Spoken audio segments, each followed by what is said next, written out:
Sometimes, the words that change everything are spoken in jest, by people who have given up on love finding them again. In the Montana Territory of 1874, Henrik was a mountain man who had learned to live alone, while Helena was a Boston schoolteacher, running from heartbreak. When Henrik jokingly said, "Te in loco statim uxorem," I would marry you on the spot, in Latin, he never expected the refined teacher to understand him. But Helena had studied classical languages, and when she softly replied, "Et ego consentio," and I consent, both their worlds shifted. What started as a moment of humor became something deeper when two lonely souls recognized something real in each other. The small settlement of Pine Ridge had never seen anything like it. Here was a weathered trapper and an educated woman from the city, finding connection across their different worlds. But did a marriage born from a single moment of understanding survive the harsh winter ahead?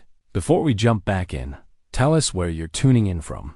And if this story touches you, make sure you're subscribed, because tomorrow I've saved something extra special for you. The morning mist clung to the pine trees like old memories, reluctant to let go as the sun climbed higher over the Montana Territory.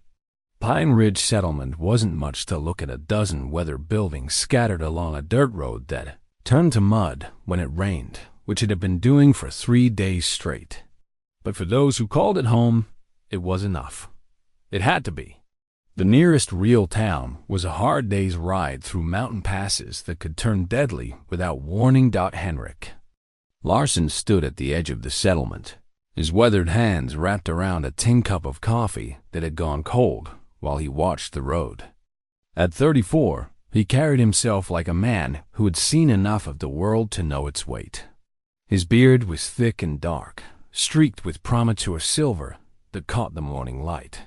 Years of mountain living had carved lines around his pale blue eyes, lines that spoke of squinting into snow glare and scanning distant ridges for signs of weather or trouble. Most folks in Pine Ridge knew Henrik as the trapper who brought in the finest pelts and always paid his debts. What they didn't know was that tucked away in his cabin was a leather-bound journal filled with careful observations about wildlife patterns, weather changes, and the subtle rhythms of wilderness life.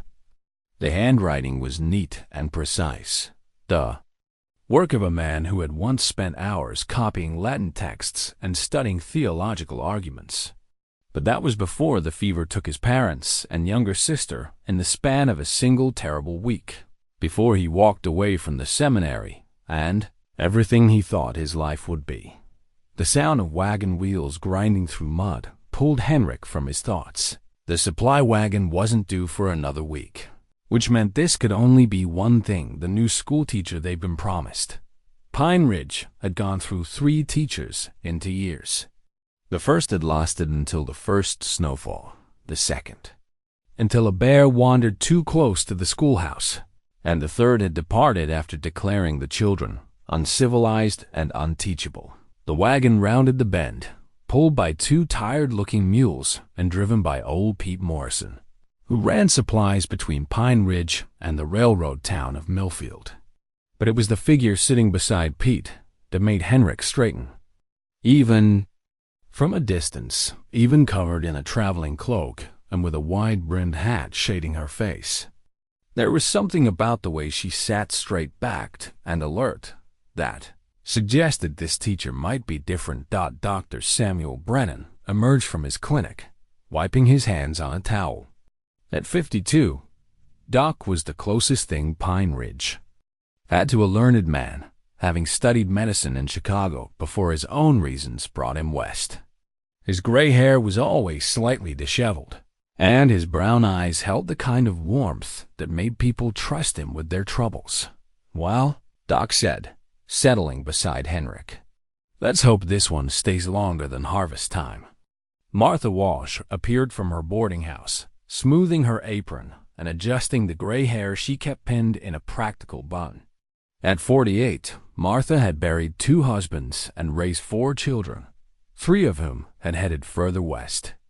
As soon as they were old enough, She ran the boarding house with the efficiency of a field general and the heart of someone who understood that home was something you built one act of kindness at a time. She looked sturdy enough, Martha observed, though her tone carried the skepticism of someone who had watched too many promising beginnings end in disappointment.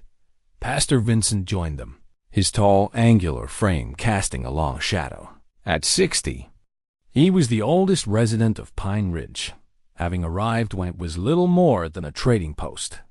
His weathered face bore the patience of a man who had learned to measure time in seasons rather than days, and his gentle voice carried the authority of someone who had presided over every wedding, funeral, and crisis the settlement had known. The wagon pulled to a stop in front of Martha's boarding house, and old Pete climbed down with the groaning effort of a man whose joints had absorbed too many miles of rough road. "Brought your schoolteacher," he announced, as if delivering a package of uncertain contents. The woman beside him moved with deliberate grace as she accepted Pete's hand and stepped down from the wagon. She was perhaps 28 or 30 not. Young, but not yet touched by the particular weariness that came with middle age. Her traveling dress was practical, but well made, the deep blue wool speaking of quality without ostentation. When she removed her hat, auburn hair caught the morning light, arranged in a style that was fashionable but not fussy. But it was her eyes that Henrik noticed most. Gray-green like winter sage, they took in the settlement with calm assessment. Rather than the wide-eyed apprehension or barely concealed dismay they'd grown accustomed to seeing in newcomers.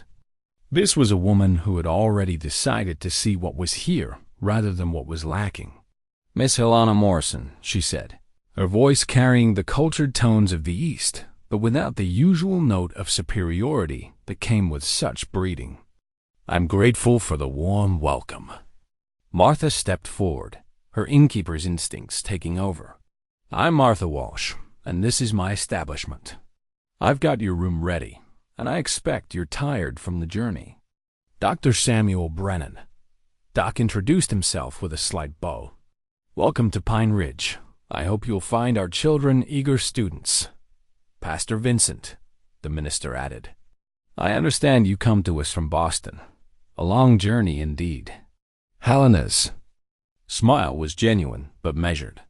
"Yes, and has been quite a journey in more ways than one. I'm looking forward to meeting the children and beginning our work together." Henrik found himself studying her hands as she spoke. They were neat and soft, the hands of someone accustomed to books and papers rather than manual labor. But there was something in the way she held them, a slight tension that suggested she wasn't as composed as she appeared. Everyone carried something, he'd learned. The question was whether what they carried would make them stronger or break them when the mountain winter tested everything they thought they knew about themselves. "And you are?" Helena asked, noticing his attention. "Henrik Larsson," he replied, touching the brim of his hat. "I trap and hunt for the settlement." Something flickered in her eyes, curiosity, perhaps, or recognition of the careful distance he maintained. "Mr. Larsson, I imagine you know these mountains well." "Well enough to keep from getting lost," he said, which drew a soft laugh from her. "In my experience, that's more than most people can claim about their own lives," she replied, and there was something in the way she said it that made Henrik look at her more carefully. Old Pete was already unloading her belongings, 2 trunks, a valise, and a wooden crate marked "books" in careful lettering. Not the meager possessions of someone running from poverty, but not the extensive luggage of someone planning a brief adventure either. This was the collection of someone making a deliberate change. "I'll show you to your room," Martha offered. "Supper's at 6, breakfast at 7. Most folks are early risers here." "Of course," Helena agreed. "I prefer morning hours myself. I find them conducive to clear thinking." As the women headed toward the boarding house, Henrik caught sight of something that made him pause. Protruding from Helena's travel bag was the corner of a leather-bound book, and even from a distance he could make out gold lettering on the spine. It looked like Latin text, not unusual for an educated woman, perhaps, but something about it stirred a memory of his own books. Packed away and untouched for years. Doc Brennan noticed his attention. Seems like a sensible woman. Might actually last the winter if she's got the constitution for it.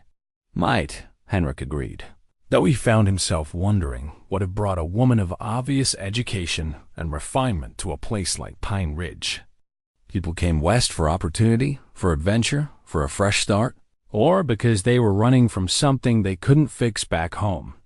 Helena Morrison carried herself like someone who had made a choice rather than had one forced upon her. But in his experience, those were often the people running from the deepest wounds. The afternoon passed quietly as Helena settled into her room and prepared for her first evening in the settlement. Henrik found himself walking past the boarding house more often than usual, telling himself he was checking the weather signs in the western sky or examining the condition of the road. The truth was, he was curious about their new schoolteacher. In a way that surprised him. It had been a long time since anyone new had arrived who seemed to belong to his own thoughts and memories. Most of the settlers were good people, honest, hard-working, and generous with what they had, but they were also people who had never spent hours wrestling with ancient texts or wondering about the deeper meanings behind familiar words. Helena's brief comment about getting lost in life suggested a mind that thought beyond the immediate and practical. When evening came and the settlement gathered at Martha's for the communal supper that served as both meal and social hour, Henrik found himself choosing a seat where he could observe the new teacher without seeming to stare. Helena had changed into a simpler dress, dark green wool that brought out her eyes, and she listened more than she spoke as the conversation flowed around her. "Teaching's not easy work out here," said Tom Carver, whose 3 children would be among her students. "Kids help with farm work when they're needed, and winter can make travel to the schoolhouse difficult." "I understand," Helena replied. "I believe education must adapt to the lives of the students rather than demand they adapt entirely to education. Children learn best when they see the relevance of knowledge to their daily experiences." It was a thoughtful answer, and Henrik noticed the approving nods it drew from the parents present. But what struck him most was the way she phrased it, like someone who had given considerable thought to the philosophy of teaching rather than just the mechanics. "What brought you to our little settlement, if you don't mind my asking, Pastor?" Vincent inquired gently. "It's a considerable journey from Boston." Helena's pause was brief, but noticeable. Sometimes a person reaches a point where the familiar becomes constraining rather than comforting. I found myself ready for a different kind of challenge, a different way of contributing something meaningful. It was a diplomatic answer that revealed nothing while seeming to share everything. Henrik recognized the skill. He had developed his own ways of deflecting personal questions over the years. But unlike his own tendency toward silence, Helena's deflection came wrapped in articulate observations that made people feel they had learned something valuable, even when they hadn't learned anything personal at all. The evening wound down with talk of the coming winter and the practical preparations it would require. Helena listened attentively to discussions of woodcutting, food preservation, and the importance of community cooperation during the months when the settlement would be largely cut off from the outside world. As people began to disperse, Henrik found himself lingering, ostensibly helping Martha clear the dishes, but actually watching as Helena expressed her gratitude for the welcome and asked thoughtful questions about the school's previous arrangements. "Mr. Larson," she said as he passed near her table, "I wonder if I might ask you about the winter weather patterns here.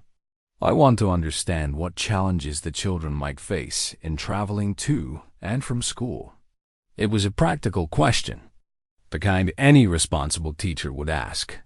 But something in her tone suggested she was also testing whether he was someone worth knowing better, someone whose knowledge could be trusted. "Winters here are serious business," Henrik replied, settling back into his chair. Snow starts in October, usually light at first, but by December we can be cut off for days or weeks at a time. The children who live furthest out might need to board in town during the worst months. Helena nodded thoughtfully. And the families are prepared for such arrangements? Most are. It's been the way of things for years. Martha's got room, and folks help where they can. It's not easy, but it works. Community cooperation, Helena mused. It's remarkable how necessity creates bonds that might never form under easier circumstances. Again, that thoughtful way of speaking that suggested. She was always looking for the larger meaning behind immediate realities. Henrik found himself wondering about her background, about what kind of education produced such a mind, and about what circumstances had led her to leave behind whatever life she had built in Boston. I should let you rest, he said finally. Tomorrow will be a full day, I expect. Yes, Helena agreed. I'm looking forward to meeting the children and beginning to understand what kind of learning environment will serve them best. As Henrik walked back to his cabin at the edge of the settlement, he found his thoughts returning to the new schoolteacher with unusual persistence. There had been something in her manner, a combination of intelligence and reserve, confidence, and carefully hidden vulnerability that reminded him of his own younger self, back when he had believed that learning and wisdom could provide answers to life's deepest questions.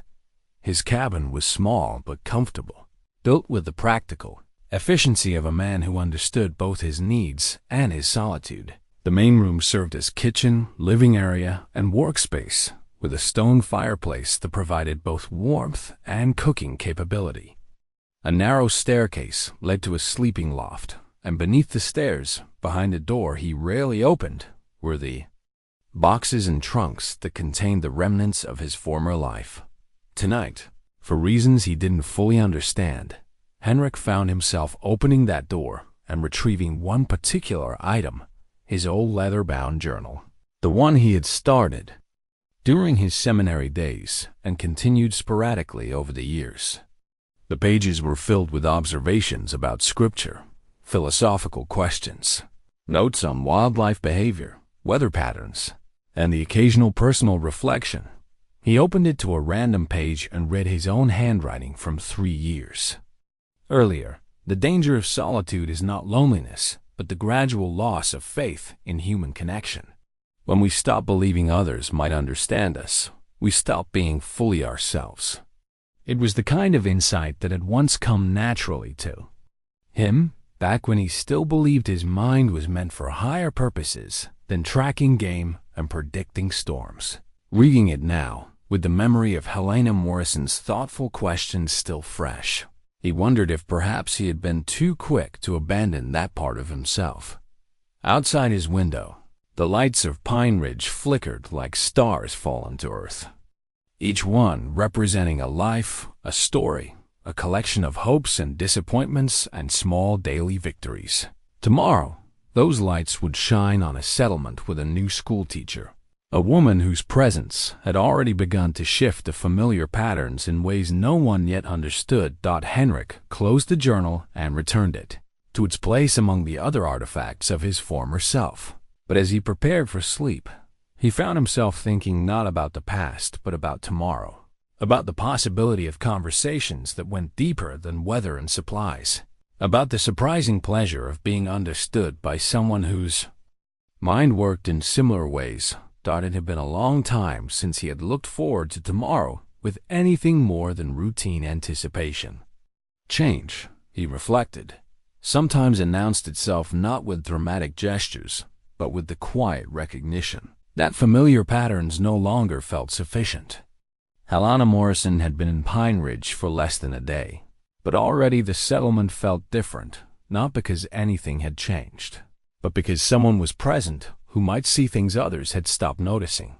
Sleep came slowly, filled with dreams of ancient texts and thoughtful conversations, of winter evenings warmed by more than fire, and of the possibility that solitude might be a choice rather than a sentence.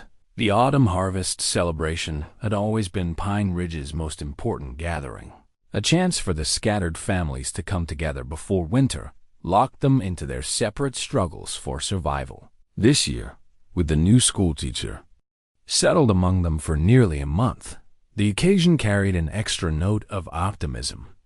Helena had proven herself capable and dedicated, winning over even the most skeptical parents with her thoughtful approach to education and her genuine interest in understanding each child's particular gifts and challenges. Martha had outdone herself preparing for the celebration, transforming the main room of her boarding house into a festive space with garlands of autumn leaves and tables, groaning under the weight of shared dishes. The aroma of roasted meat and fresh bread filled the air, mingling with the sound of children's laughter and the comfortable murmur of adult conversation. Helena stood near the window, watching the children play outside in the golden afternoon light. She wore her best dress, a deep burgundy wool that brought warmth to her complexion, and had allowed herself a small vanity in arranging her hair with more care than usual. The past month had been both challenging and rewarding as she learned to adapt her teaching methods to the practical realities of frontier life. But she found herself genuinely happy with her decision to come west. "You've done well with the young ones," Doc Brennan observed, joining her at the window. "Even Tom Carver's boy is showing interest in his letters, and that's no small accomplishment." "Children want to learn," Helena replied. "They simply need to understand why the learning matters to their lives. When I show them how arithmetic helps with measuring grain or calculating fair trades, they see the value immediately." Henrik entered from outside, having spent the afternoon helping the men set up tables and arrange seating. He had made an effort for the occasion, wearing a clean shirt and vest instead of his usual work clothes, and Helena noticed that without the heavy beard and weathered hat that usually shadowed his features, he looked younger and more approachable. Their eyes met across the room, and Henrik felt that same flutter of recognition that had struck him during their first meeting. Over the past month, they had developed an easy friendship, built on shared walks around the settlement and conversations that ranged from practical matters to surprisingly deep discussions about books, philosophy, and the nature of learning. Helena had borrowed several volumes from his small collection, and he had been amazed to discover that she not only read Latin fluently, but could discuss theological arguments with the sophistication of someone who had received a classical education. "Miss Morrison," Henrik said, approaching with the careful courtesy that had become natural between them, "you look lovely this evening." "Thank you, Mr. Larson. The celebration is wonderful." Martha has truly outdone herself. Pastor Vincent called for attention, and the gathered crowd settled into a comfortable silence. "Before we begin our feast," he said, his voice carrying the warmth of genuine affection for his community, "I think it appropriate to give thanks for the harvest, for our health, and for the new additions to our little family." His eyes found Helena, and several people turned to smile at her. "We're also grateful," added Tom Carver, "for a teacher who understands that learning and living aren't separate things. Miss Morrison has helped our children see that education serves life rather than replacing it." The murmur of agreement that followed brought a flush to Helena's cheeks. She hadn't expected such public recognition, and the warmth of acceptance it represented touched something deep in her heart that had been cold for longer than she cared to admit. As the formal festivities gave way to more relaxed socializing, Helena found herself drawn into conversations with the women about everything from preserving techniques to child-rearing philosophies. She was surprised by their intelligence and insight. Having arrived with unconscious prejudices about frontier life, the experience had steadily eroded. Henrik watched her from across the room, noting how naturally she fit into the social fabric of the settlement. Unlike the previous teachers, who had maintained a careful distance that emphasized their temporary status, Helena engaged with genuine interest and respect. She listened to Martha's stories about the early days of Pine Ridge, laughed at Tom Carver's jokes about his children's antics, and offered thoughtful suggestions when asked about various practical matters. The evening was growing late when young Billy Carver, flushed with the excitement of staying up past his usual bedtime, made an announcement that would change everything. "Miss Morrison knows Latin," he declared to anyone who would listen. "She taught us some yesterday, and she says it's like a secret code that smart people used to use." "Latin?" Pastor Vincent looked interested. "How wonderful to have someone who can read the classical texts. I have a few volumes that I've treasured but never fully understood." "Oh, yes," Helena replied, unaware of the attention her words were drawing. "I find Latin particularly beautiful for its precision. Each word carries such specific meaning that translation often loses the elegance of the original thought." Henrik felt his pulse quicken. He had suspected Helena's education was more extensive than she let on, but hearing her speak so casually about Latin brought back memories of his own hours spent wrestling with ancient texts, searching for wisdom in words that had been written centuries before his birth. The conversation might have moved on to other topics if Mrs. Paulson, slightly loosened by Martha's elderberry wine, hadn't posed the question that would prove to be fateful. "Mr. Larson, didn't you study Latin as well, back before you came to the mountains?" All eyes turned to Henrik, who felt suddenly exposed. He'd been careful over the years to reveal little about his past, and while people knew he was more educated than the typical trapper, few understood the depth of his former academic pursuits. "Some," he admitted reluctantly. "It was required for my studies." "What kind of studies?" Billy asked with the directness that only children possessed. Henrik glanced around the room. Seeing expectant faces waiting for an answer he had avoided giving for years. "Theological studies," he said finally. "I was preparing for the priesthood before I came west." The revelation drew murmurs of surprise and new interest. Helena looked at him with undisguised amazement. Suddenly, their conversations about philosophy and classical text took on new meaning. "A priest who became a mountain man," Doc Brennan mused. "That's quite a journey, Henrik." "Life doesn't always follow the path we expect," Henrik replied, hoping to deflect further inquiry. But Tom Carver, emboldened by drink and curiosity, pressed on. "Can you still speak it? The Latin, I mean?" Henrik hesitated, aware that Helena was watching him with particular intensity. Something in her expression, curiosity mixed with challenge, made him abandon his usual caution. "Te and loco statim uxorem ducerem," he said, the words emerging with more fluency than he had expected. It was a phrase that had come to mind often during the past month as he watched Helena move through the settlement with such grace and intelligence. "I would marry you on the spot." He had meant it as a harmless demonstration, perhaps even as a private joke that only he would understand. But the moment the words left his lips, he saw Helena's eyes widen with recognition and something that looked like shock. The room fell silent, waiting for translation or explanation. Most of the gathered settlers had no idea what Henrik had said, but they could sense that something significant had occurred. Helena's cheeks had gone pale, then flushed deeply. Her hands, which had been resting calmly in her lap, now gripped the fabric of her skirt. For a long moment, she said nothing, and Henrik began to regret his impulsive words. Then, in a voice that was soft but clear enough for everyone to hear, Helena replied, "Et ego consentio." "And I consent." The words hung in the air like a struck bell, vibrating with implications that nobody fully understood, but everyone could feel. Henrik stared at Helena in amazement, not only that she had understood his Latin, but that she had responded with such directness. "What did you say?" Martha asked, her voice sharp with curiosity and concern. Helena's eyes never left Henrik's face as she translated. "He said he would marry me on the spot, and I said I consent."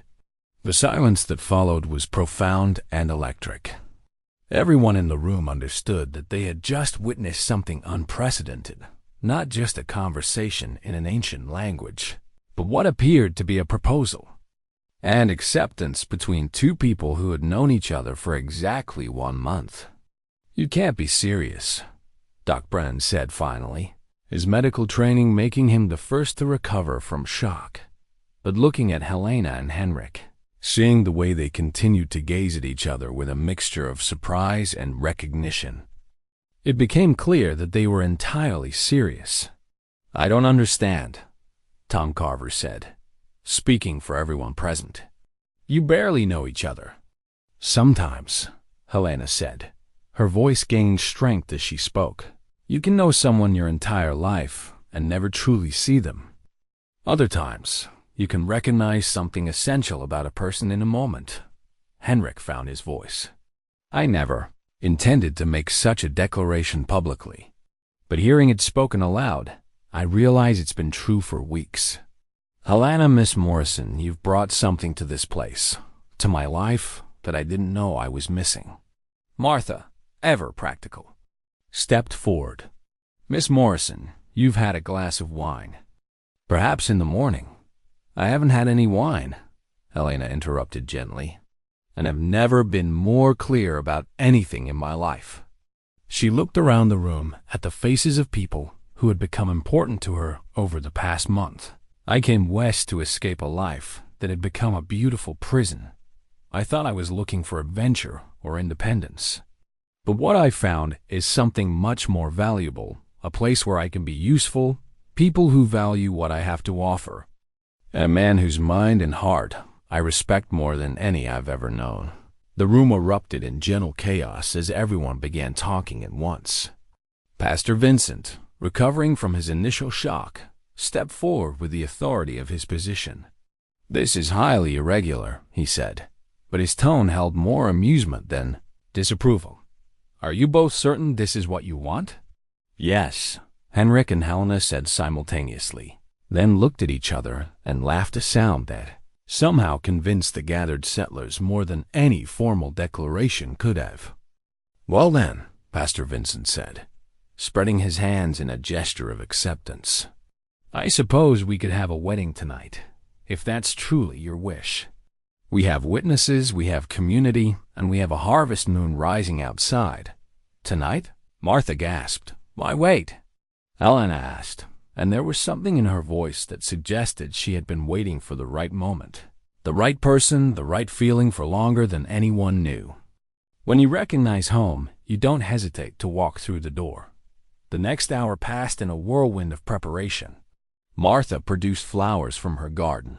The women helped Helena arrange her hair more formally, and the men cleared a space near the fireplace for the ceremony. Doc Brennan unearthed the ring that had belonged to his late wife, a simple gold band that he offered with tears in his eyes. As Pastor Vincent prepared to begin the ceremony, Henrik pulled Helena aside for a moment of private conversation. "Are you certain?" he asked quietly. "You know so little about me, about my past." "I know you're kind to children and respectful to women," Helena replied. "I know you read philosophy and write thoughtful observations about the world around you. I know you've been hurt badly enough to hide from life for years, but you're brave enough to step back into it for the right reason. What else could I possibly need to know? There are things about my past, about why I left the seminary. There are things about my past as well," Helena said gently. "We'll have years to share our stories. Tonight I just want to begin our future." In her reticule, carefully wrapped in tissue paper, lay her mother's wedding ring, a delicate band of white gold set with small diamonds that she had carried west but never worn. She had removed it from its hiding place while the others prepared for the ceremony, a talisman of the love she had always hoped to find but had begun to believe was beyond her reach. The ceremony itself was simple and beautiful, by candlelight and firelight, with the harvest moon casting silver light through the windows. Helena Morrison and Henrik Larsson became husband and wife before God and the community that had already claimed them both. When Pastor Vincent pronounced them married, and Henrik kissed his new wife, the room erupted in cheers and applause. But for Helena and Henrik, the noise faded into background silence as they looked into each other's eyes and recognized that whatever had happened, whatever challenges lay ahead, they had chosen correctly. The celebration continued long into the night, but for the newly married couple, the world had narrowed to the space between them, to the quiet amazement of finding that love could indeed recognize itself instantly, and to the profound peace that came with knowing they were exactly where they belonged. The first week of marriage dawned crisp and clear, with frost painting delicate patterns on the cabin windows and the air sharp enough to make each breath visible. Helena woke in the narrow loft that served as Henrik's bedroom, momentarily disoriented by the unfamiliar surroundings before memory returned with a rush of wonder and slight apprehension. She was married to a man she had known for a month, in a place that still felt more like an adventure than a home. Henrik was already awake, sitting on the edge of the bed and looking out the small window at the mountains that rose like ancient guardians around their valley. His dark hair was tousled from sleep, and in the morning light, Helena could see the scars on his back, thin white lines that spoke of old wounds and stories he had not yet shared. "Good morning, Mrs. Larson," he said softly, testing the sound of her new name. "Good morning, husband," she replied, and they both smiled at the strangeness of it. The cabin felt impossibly small with two people in it, though Helena had to admit it was larger than her boarding house room had been. The main floor held a kitchen area with a cast-iron stove, a rough wooden table with two chairs, and a sitting area arranged around the stone fireplace. Everything was clean and well-maintained, but it bore the unmistakable stamp of a solitary man's practical existence. "I should warn you," Henrik said, as they descended the ladder from the loft.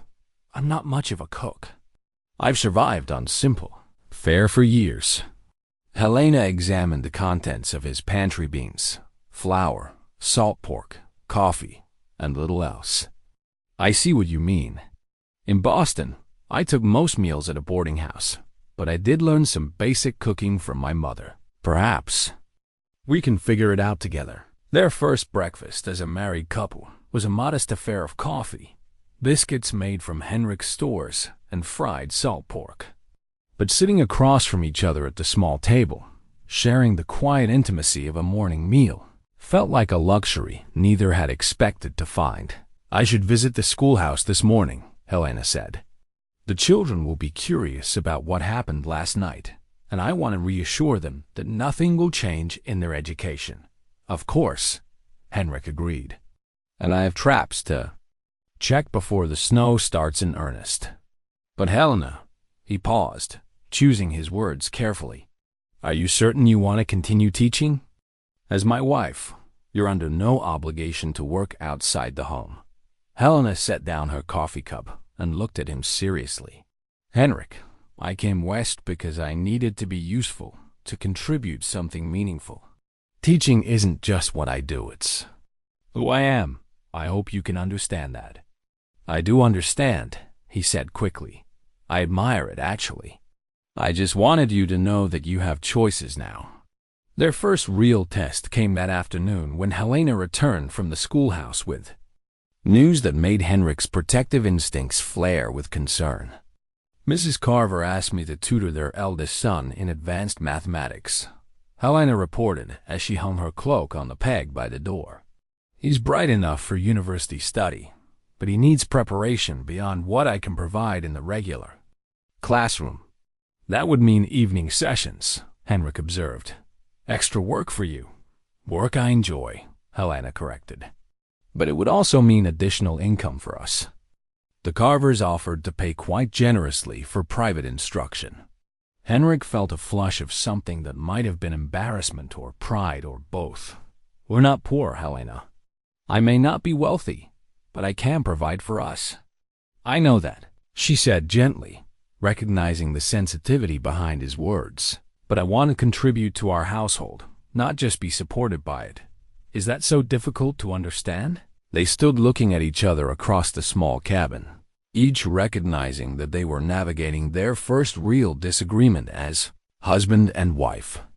Henrik saw a woman who had been accustomed to independence and meaningful work, someone who would wither if treated as decorative rather than useful. Helena saw a man whose pride had been wounded by life in ways she didn't yet fully understand, someone who needed to know he could protect and provide for those he loved. "I'm sorry," Henrik said finally. "You're right, of course. I suppose I'm still learning how to be married to someone with your capabilities. And I'm learning how to be married to someone who actually cares about my well-being," Helena replied, moving closer to him. "We'll figure it out together." That evening, as they worked together to prepare a simple supper, Henrik found himself reaching for a wooden box he kept on a high shelf, one of the few items he had brought from his former life. Inside, wrapped in oiled cloth, was a leather-bound volume with gilt lettering on the spine. Vulgate Bible. "I thought you might like to see this," he said, offering the book to Helena with the careful reverence of someone sharing a treasured possession. Helena accepted the volume with appropriate solemnity, opening it to reveal pages of Latin text in 2 columns, with careful annotations in the margins written in Henrik's precise handwriting. "This is beautiful," she breathed. "The annotations, are these your own translations and commentary?" "From my seminary days," Henrik admitted. "I used to think understanding Latin would help me understand God better. I'm not sure that was true, but it did help me understand myself." Helena traced one of his marginal notes with her finger. "Veritas vis liberavit," she read aloud. "The truth will set you free." What truth were you seeking when you wrote this? Henrik was quiet for a long moment, staring into the fire that crackled in the stone hearth. "I thought if I could understand Scripture perfectly, if I could read it in its most authoritative form, I would find certainty, purpose, a clear sense of what God wanted from me." "And did you find it?"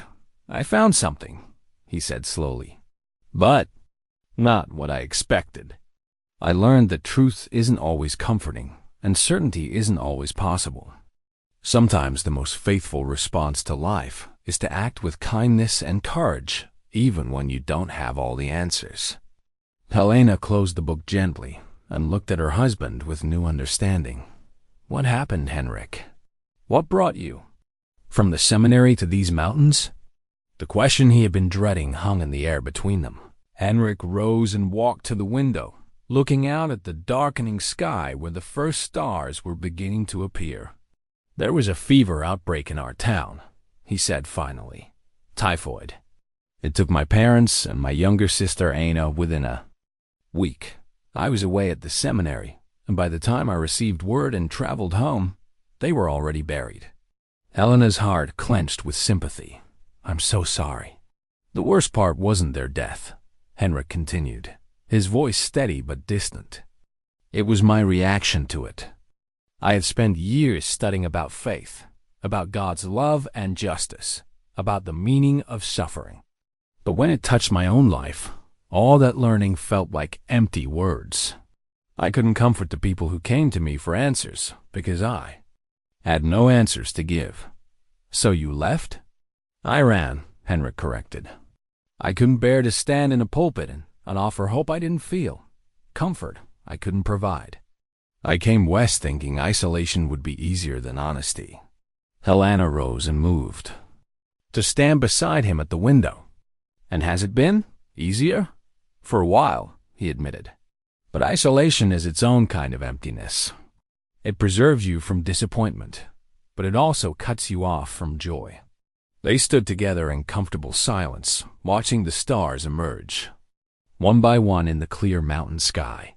Helena understood now why Henrik had been so careful with people, so protective of his solitude. She also understood that his willingness to risk marriage, to open his life to another person, represented a kind of courage that had nothing to do with facing down wild animals or surviving harsh winters. "Helena," he said suddenly, "I need you to know what happened between us last night. The decision to marry, it wasn't just impulse. I've been watching you for weeks, learning who you are, recognizing something in you that called to something in me. But if you ever feel trapped, if this life becomes too small for you, she silenced him by placing her hand over his. Henrik, I left behind wealth, comfort, and social position because they felt like a beautiful prison. What you're offering me is freedom to be myself fully, to be useful and valued and loved for who I actually am. That's not a trap, it's a gift. Later that night, as they settled into the unfamiliar intimacy of shared sleep, Helena felt Henrik's breathing gradually even out beside her. But sleep eluded her as she lay thinking about the strange turn her life had taken. A month ago, she had been a spinster schoolteacher with a comfortable but predictable future. Now she was married to a man whose mind and heart complemented her own in ways she had never dared hope for. The mountain wind whistled around the cabin, a sound that would have frightened her just weeks ago, but now felt like a lullaby. Tomorrow would bring new challenges, learning to live together, to work together, to build something lasting in this harsh but beautiful place. But tonight, listening to her husband's quiet breathing and feeling the solid warmth of his presence beside her, Helena knew she had found something she hadn't even realized she was looking for. A partnership based on respect, understanding, and the quiet recognition that some connections transcend logic and enter the realm of grace. Outside their window, the mountains stood eternal and patient, keeping watch over two souls who had found each other against all reasonable odds and were determined to build a love that could weather whatever storms lay ahead. 2 weeks into their marriage, Helena discovered that adapting to mountain life required more than determination. It demanded a complete reimagining of what daily existence could look like. The letter that arrived with the supply wagon on a gray October morning served as a stark reminder of the world she had left behind. The envelope bore her mother's careful script and the return address of the Morrison family estate on Beacon Hill. Helena held it for a long moment before breaking the wax seal, knowing that whatever lay inside would carry the weight of expectations and disappointments she had hoped to leave in Boston. "My dearest Helena," the letter began in her mother's formal tone, "your last correspondence has left your father and me quite beside ourselves with worry. Surely you cannot be serious about this hasty marriage to a man of whom we know nothing, in a place that barely qualifies as civilized society." Helena read on, her expression growing increasingly troubled as her mother detailed the family shock, their certainty that she had taken leave of her senses, and their urgent plea for her to return home immediately before this regrettable episode became widely known among their social circle. "Your cousin Margaret's engagement to the Whitworth boy has been announced," the letter continued, "and there will be ample opportunity for you to meet suitable gentlemen at the wedding festivities. Dr. Pemberton has specifically inquired about your situation, and I believe his intentions toward you remain serious despite the unfortunate ending of your previous understanding." The final paragraph contained the threat Helena had been expecting. "Your father wishes me to inform you that your allowance will be discontinued if you persist in this folly. We cannot in good conscience support decisions that bring dishonor to the family name. Please come to your senses and return home where you belong." Henrik found her sitting at their small table, the letter spread before her and her face pale with distress. "Bad news from home?" he asked gently, settling into the chair across from her. "My family has discovered our marriage," Helena said, passing him the letter. "They're not pleased." As Henrik read, his expression darkened. "They speak of you as if you're a wayward child rather than a grown woman capable of making her own decisions. In their world, unmarried daughters remain children until they marry men of whom their parents approve." Helena explained bitterly. "I knew this reaction was inevitable, but seeing it written so clearly, the disappointment, the threats, it's more painful than I expected." Henrik studied his wife's face, recognizing the conflict between the independence she had claimed and the family bonds that still held power over her emotions. "What will you do?" "Nothing," Helena said with more firmness than she felt. "I made my choice, and I won't be swayed by threats or bribes."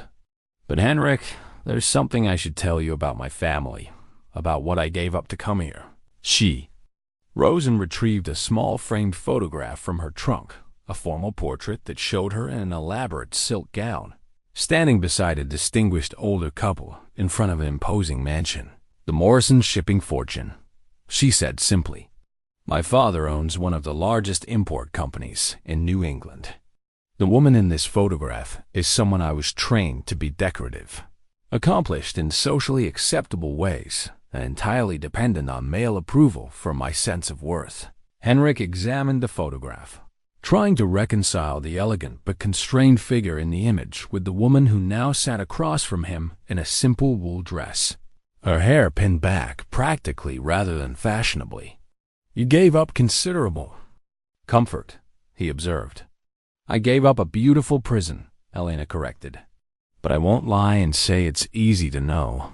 I disappointed people I love, even when I believe they're wrong about what I need. That afternoon brought a crisis that tested both Helena's resolve and her rapidly developing survival skills. Henrik had gone to check his trap lines in the high country, expecting to return before evening.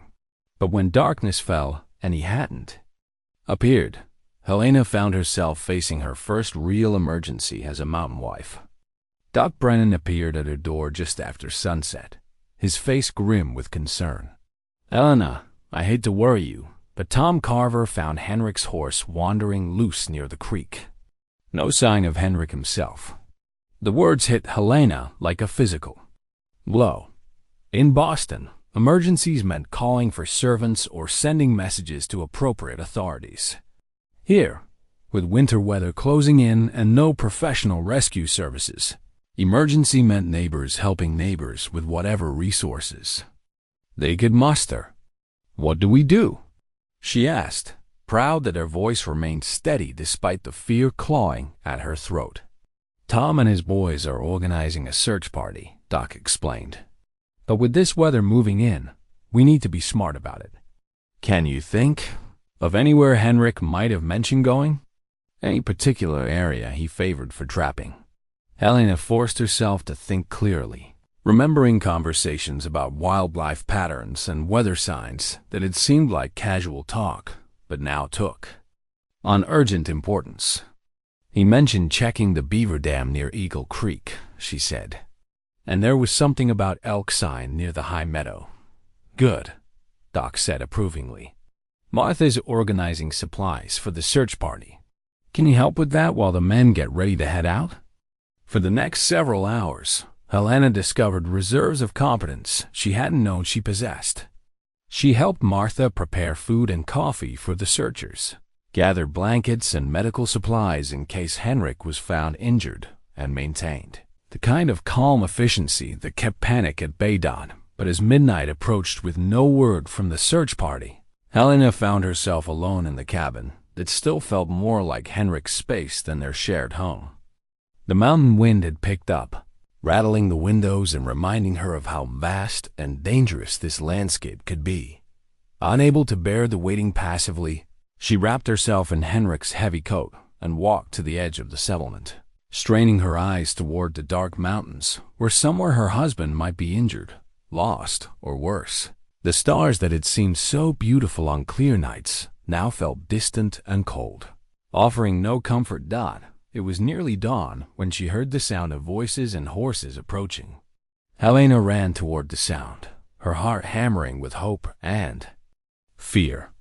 The search party emerged from the trees, and there, riding behind Tom Carver, was Henrik, pale and obviously shaken, but alive. What happened?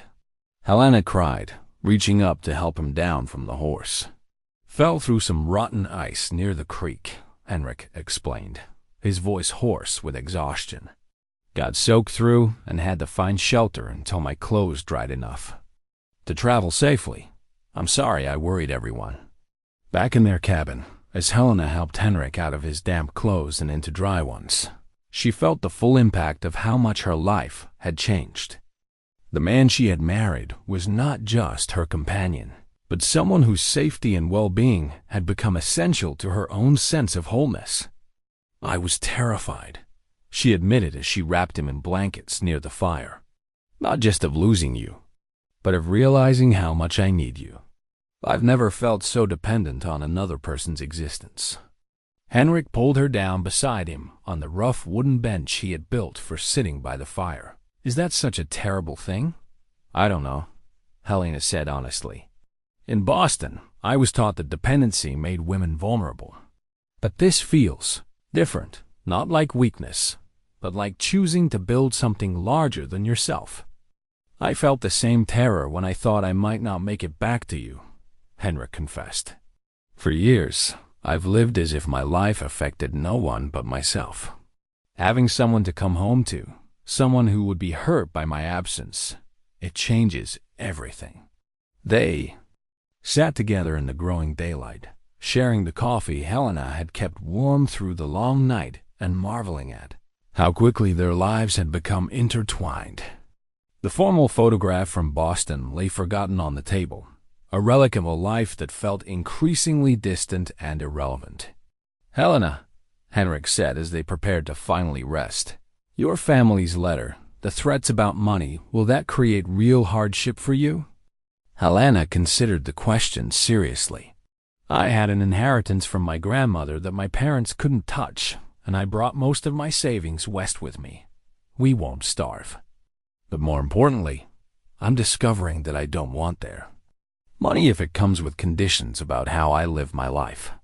Even if it means giving up comfort and security. What I have now feels more secure than anything I had in Boston, Helena replied. Comfort that depends on constant performance and approval isn't really comfort at all. As they climbed to the loft that was slowly becoming truly theirs rather than just his, Helena reflected on how much she had learned about herself in just 2 weeks of marriage.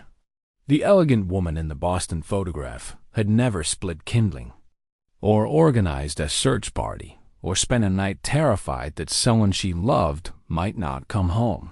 That woman had also never felt the deep satisfaction of being truly useful, truly needed, truly valued for her actual capabilities rather than her decorative potential. The mountain wind continued to blow around their small cabin, but now it sounded like protection rather than threat. The voice of a landscape that demanded honesty and courage, but rewarded both with a kind of freedom Helena had never imagined possible. She fell asleep listening to Henrik's steady breathing beside her and thinking that perhaps the most radical thing a person could do was simply choose to be happy in defiance of other people's expectations. November arrived with a vengeance, bringing the kind of cold that transformed breath into crystals and made the simple act of walking outdoors feel like an act of defiance against nature itself. Helena woke one morning to find ice on the inside of their cabin windows and Henrik already stoking the fire that had nearly died during the night. Real winter's here, he said quietly, not wanting to alarm her, but needing her to understand what lay ahead. From now until March, we'll be largely on our own. No supply wagons, no easy travel, no help from outside if something goes wrong. Helena pulled her woolen shawl tighter and joined him by the fire. In the 6 weeks since their marriage, she had learned to read the subtle signs in Henrik's voice and manner. This morning carried a weight that spoke of serious preparation rather than casual observation. What do we need to do? She asked, accepting that we now encompassed survival challenges she had never imagined. Over the following days, Helena received an intensive education in winter preparedness that no Boston finishing school could have provided. She learned to bank the fire properly so it would burn slowly through the night, to check and recheck their stores of food and fuel, and to recognize the warning signs of storms that could trap them for days. But it was at the settlement's makeshift medical station, housed in the back room of Doc Brennan's clinic, that Helena discovered her most crucial contribution to their community's winter survival. Influenza, Doc said grimly as he examined young Timothy Walsh, Martha's youngest boarder. It's going to spread through the settlement like wildfire unless we can isolate the sick and care for them properly. Martha, despite her competence in so many areas, turned pale at the mention of influenza. I lost my first husband to lung fever, she said quietly. I don't know if I can. You won't have to face it alone, Helena said firmly, surprising herself with the certainty in her voice. What do you need me to do, Doc? Dr. Brennan looked at her with newfound respect. You're willing to risk exposure? We're all going to be exposed eventually in a settlement this small, Helena replied practically. The question is whether we'll fight it organized or individually. Thus began the most challenging period of Helena's new life.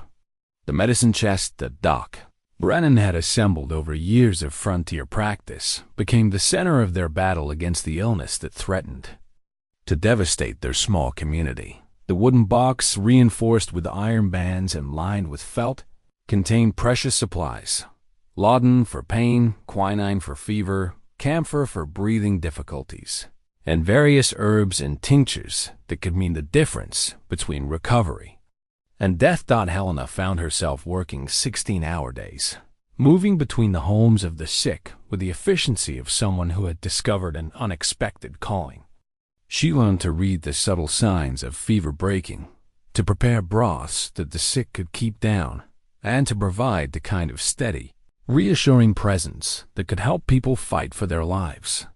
You have a gift for this, Doc observed one evening as they cleaned medical instruments by lamplight. Have you considered that you might have found a second calling? Helena paused in her work, considering the question seriously. I never thought of healing and teaching as separate things.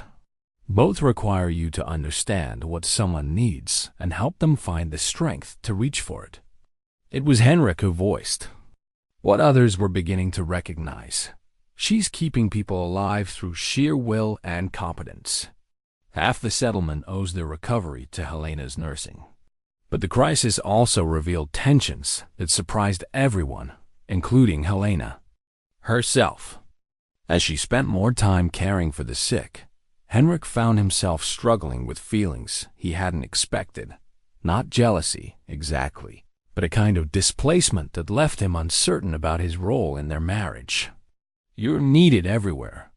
But here, he said one evening when Helena returned home after midnight, exhausted from caring for the Carver family who had all fallen ill simultaneously. That's not true, Helena replied, though she could hear the hurt in his voice.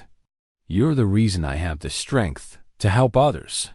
Knowing I have you to come home to, knowing you support what I'm doing, that's what makes it possible. Is it? Henrik asked, and she could see the old patterns of isolation reasserting themselves in his posture. Or am I just another person you feel obligated to care for? The question stung because it touched on Helena's own fears about her tendency to find identity through usefulness. In Boston, she had been valued for her accomplishments and contributions. Here, she had found even greater purpose in teaching, and now in healing. But was she building a marriage or simply adding a husband to her list of responsibilities? Henrik, she said carefully, do you feel neglected? I feel irrelevant, he admitted. You're saving lives, teaching children, holding this community together. What am I contributing beyond keeping meat on our table? It was their first real conflict as a married couple, and Helena realized that her husband's insecurities ran deeper than she had understood.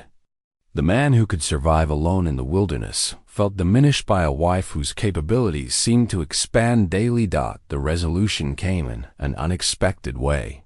Tom Carver's youngest son, barely 3 years old, took a sudden turn for the worse. Despite Helena's careful nursing, his fever spiked dangerously high, and his breathing became labored in a way that terrified both parents. I don't know what else to do, Helena told Henrik when she returned home that night, tears of frustration and fear in her eyes. I've tried everything Doc suggested, but he's not responding. We might lose him. Without hesitation, Henrik reached for his coat. Show me. At the Carver house, Henrik examined the situation with the same careful attention he gave to tracking animals or reading weather signs. The air in here is too close, he observed. The child needs cooler, cleaner air to help his breathing. But the cold, Tom protested. Bundle him warmly but get him outside, Henrik said with quiet authority. Sometimes fever needs to be fought with fresh air, not just warm rooms. It was an unconventional approach, but Henrik's knowledge of how bodies responded to different conditions, knowledge gained from years of surviving outdoors, proved crucial. Within hours of being moved to the covered porch where he could breathe cleaner air while staying warm, little Johnny Carver began to improve. "You saved him," Helena told her husband as they walked home through the snow-covered settlement. "We saved him," Henrik corrected. "Your nursing kept him alive long enough for a different approach to work." That night, as they lay together in their narrow bed, Helena understood something fundamental about their relationship that she hadn't fully grasped before. "I don't want to be married to someone who needs me," she said quietly. "I want to be married to someone who complements me, challenges we face together. And I don't want to be married to someone who makes me feel unnecessary," Henrik replied. "But I'm beginning to think that what I mistook for irrelevance was actually interdependence." The influenza outbreak continued for another week, but the combination of Helena's nursing skills and Henrik's practical insights proved more effective than either could have been alone. More importantly, they had learned to see their different capabilities as complementary rather than competitive. When the crisis finally passed and the settlement began to recover, Martha Walsh organized a gathering to thank everyone who had helped during the difficult weeks. But it was Pastor Vincent who captured what many had observed. "We've seen something remarkable," he said, looking directly at Helena and Henrik.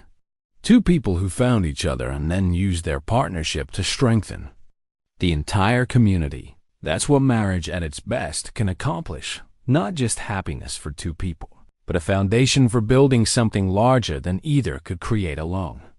As winter deepened around Pine Ridge, Helena and Henrik settled into a rhythm that balanced individual purpose with shared commitment. The challenges ahead would test them further, but they had learned that true partnership meant bringing out the best in each other rather than diminishing either person's gifts. Outside their window, the mountains stood patient and eternal, keeping watch over a community that had grown stronger through adversity and a marriage that was learning to be more than the sum of its parts. December buried Pine Ridge under 3 feet of snow, transforming the settlement into a collection of warm refuges connected by paths that had to be reshoveled daily. The outside world ceased to exist in any practical sense, leaving the small community to rely entirely on its own resources and the bonds that had been forged over years of shared challenges. For Helena and Henrik, the enforced intimacy of winter brought both deeper connection and unexpected tests. Their small cabin, which had seemed cozy during autumn evenings, now felt almost claustrophobic during the long hours when outdoor work was impossible and they had only each other for company. It was during one of these snowbound afternoons that Henrik made a decision that would reveal another layer of the man Helena had married. From a wooden crate he rarely opened, he withdrew materials she hadn't seen before: fine-grained wood, small carving tools, and sheets of paper covered with careful drawings. "What is all this?" Helena asked, genuinely curious as she watched him arrange the items on their small table. "Something I started years ago but never finished," Henrik replied, his voice carrying a mixture of embarrassment and determination. "I thought with the long evenings ahead, perhaps it was time to complete it." Helena examined the drawings and realized they were plans for an intricate chess set, each piece designed with careful attention to detail and artistic merit. The sketches showed knights with flowing manes, bishops with delicate robes, and king and queen that managed to convey both dignity and grace despite their small scale. "You're an artist," she said with wonder, understanding suddenly that there were depths to her husband she had barely begun to explore. "I was once," Henrik corrected. "Before the seminary, I thought I might study art. My father considered it impractical, so I compromised by focusing on illuminated manuscripts and religious sculpture." As the weeks passed, Helena watched her husband transform in the warm light of their cabin's oil lamps. The careful, methodical man she had married revealed an artistic soul that had been dormant for years. Each evening, after their simple supper, Henrik would take up his carving tools and work on the chess pieces with the patience and precision of someone who understood that beauty required time. Helena found herself fascinated not just by the emerging artwork, but by the change in Henrik himself. As he carved, he talked more freely than he ever had before about his childhood fascination with creating beauty, about the conflict between artistic calling and practical necessity, about the way working with his hands connected him to something larger than survival. In the seminary, they taught us that creation was the highest form of worship. He said one evening as he put the finishing touches on a delicate queen. But they meant spiritual creation sermons, prayers, theological insights. I always wondered if making something beautiful with your hands might be equally sacred. I think it is, Helena replied, watching the way the lamplight caught the graceful curves he had carved into the wood. You're bringing something into existence that didn't exist before. That seems fundamentally hopeful to me. Their evening conversations, conducted in the intimate space created by lamplight and the sound of snow against the windows, became a time for sharing pieces of themselves they had never revealed to anyone. Helena spoke about her childhood dreams, of becoming a scholar, about the frustration of having a mind that was eager for complex ideas, but being expected to focus only on social accomplishments. I used to sneak into my father's library and read his philosophy books, she admitted. Kant, Hegel, Mill ideas that were considered completely inappropriate for young ladies. But I couldn't help myself. I wanted to understand how people thought about truth and meaning and the nature of existence. What conclusions did you reach? Henrik asked, genuinely interested in her intellectual journey. That most of the great thinkers were asking the right questions, but coming up with answers that only worked for people like themselves, educated men with leisure time and financial security. I kept wondering what their philosophy would look like if it had to account for women's experiences, for poor people's reality, for the actual complexity of daily life. It was during one of these philosophical discussions that Helena revealed something she had never told anyone, not her parents, not her former fiancé, not even the priest who had counseled her during her spiritual crisis 2 years earlier. I was pregnant once, she said quietly, her voice barely audible above the wind outside. Engaged to a man my parents approved of, everything perfectly arranged and socially acceptable. But I lost the child in the 4th month. Henrik set down his carving and gave her his full attention, recognizing the trust she was placing in him by sharing this pain. The loss itself was devastating, Helena continued. But what followed was almost worse. My fiancé Charles became distant, uncertain whether a woman who had failed in pregnancy could be relied upon for healthy children. My mother treated it as a shameful secret to be hidden. And I began to question everything I had accepted about my role in life. Is that why you came west? Henrik asked gently, partly, but also because losing that child made me realize I had been living someone else's vision of my life rather than my own. I wanted to discover what I was actually capable of, what kind of difference I could make in the world if I was free to choose my own path. Henrik reached across the table and took her hand. And have you found your answer? I'm beginning to, Helena replied. But Henrik, there's something else you should know. The doctors in Boston said the miscarriage might have caused damage that would make future pregnancies dangerous or impossible. You married a woman who may never be able to give you children. The confession hung between them in the warm, lamp-lit space of their cabin.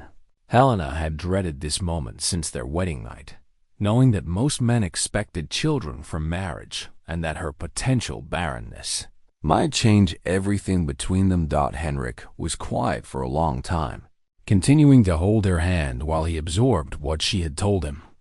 When he finally spoke, his voice carried a certainty that surprised them both. "Helena, when I said those Latin words at the harvest celebration, I was responding to who you are, your mind, your heart, your spirit. Children would be a blessing if they came, but they're not why I love you.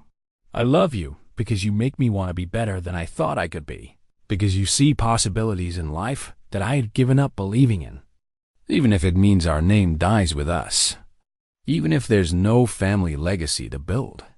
What we're building together, the way we're contributing to this community, the example we're setting of what partnership can look like, the children you're teaching and the lives you're helping to save.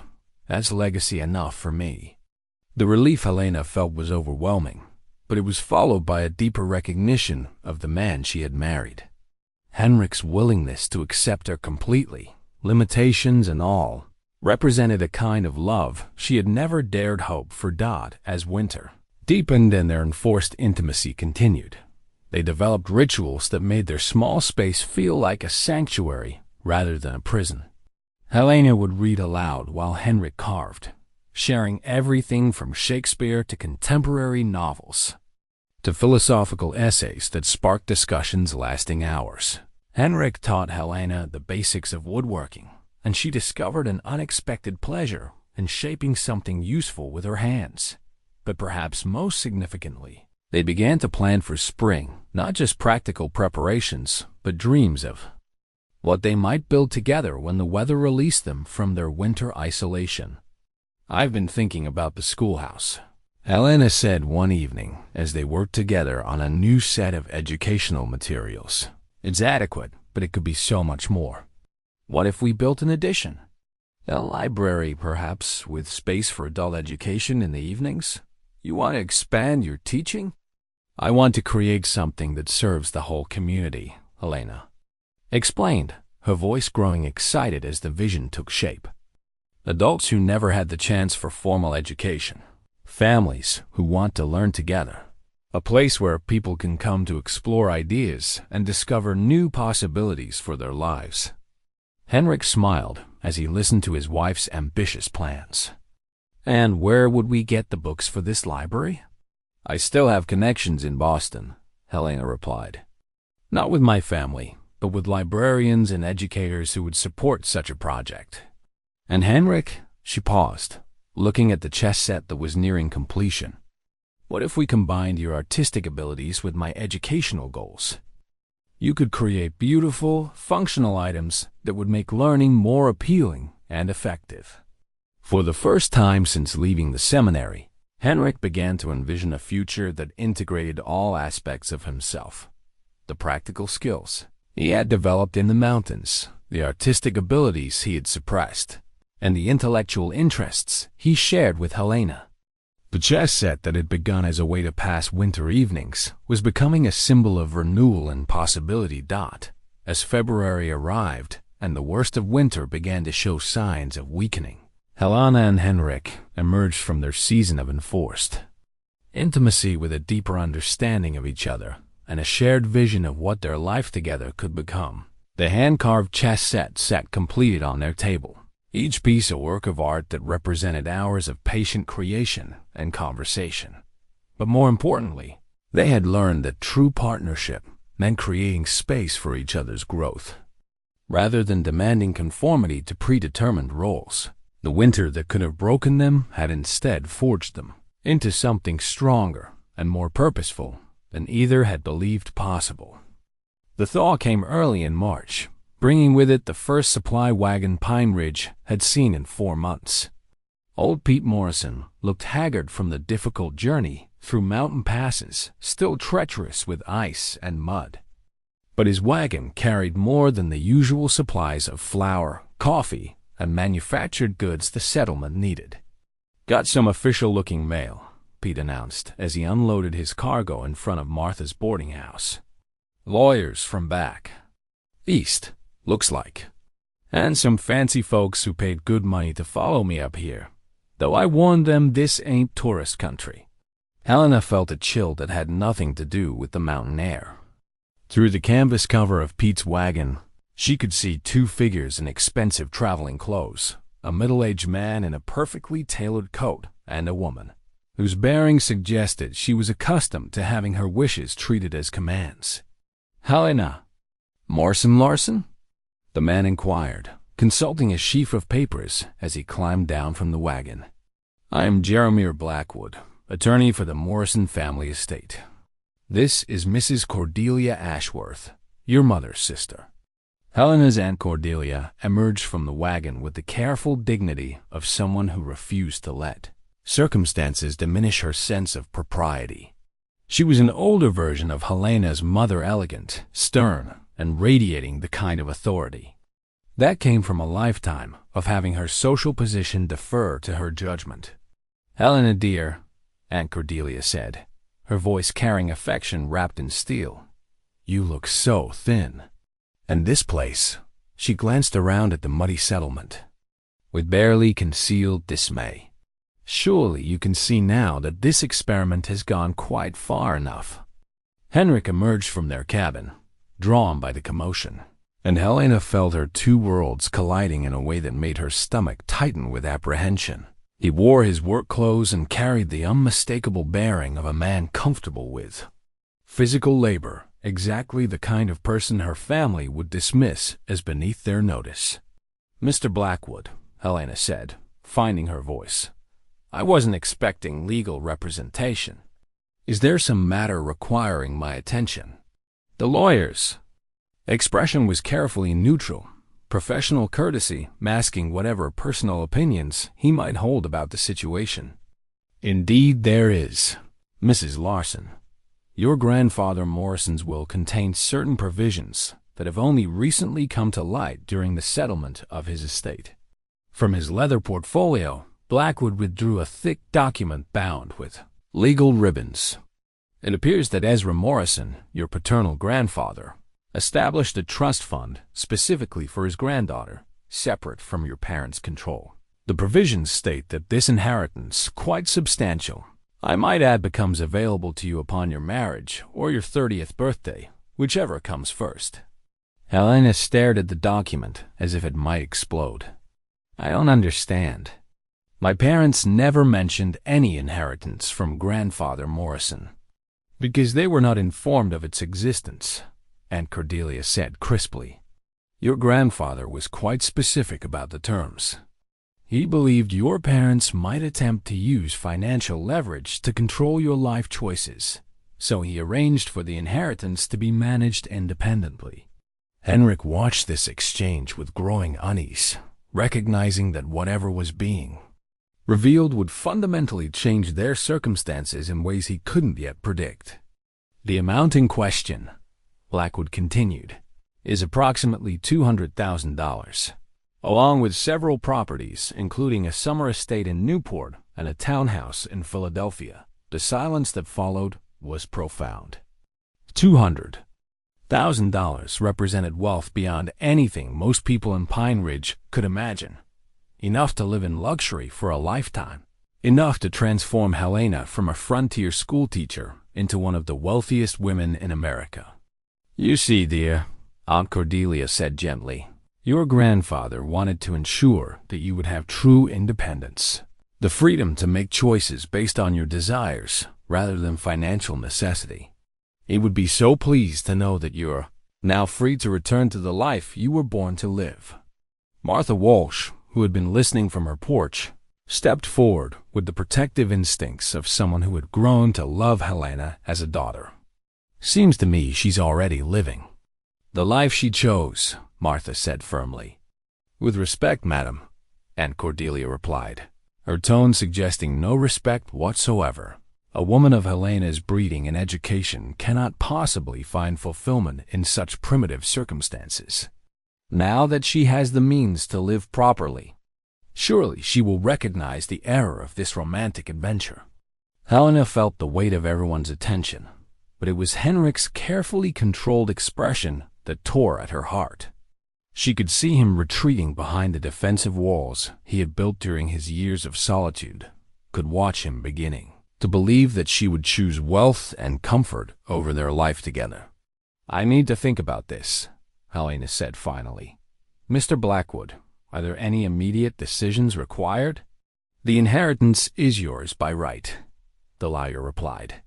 However, there are certain administrative matters that would be simplified if you were to return east to handle them personally.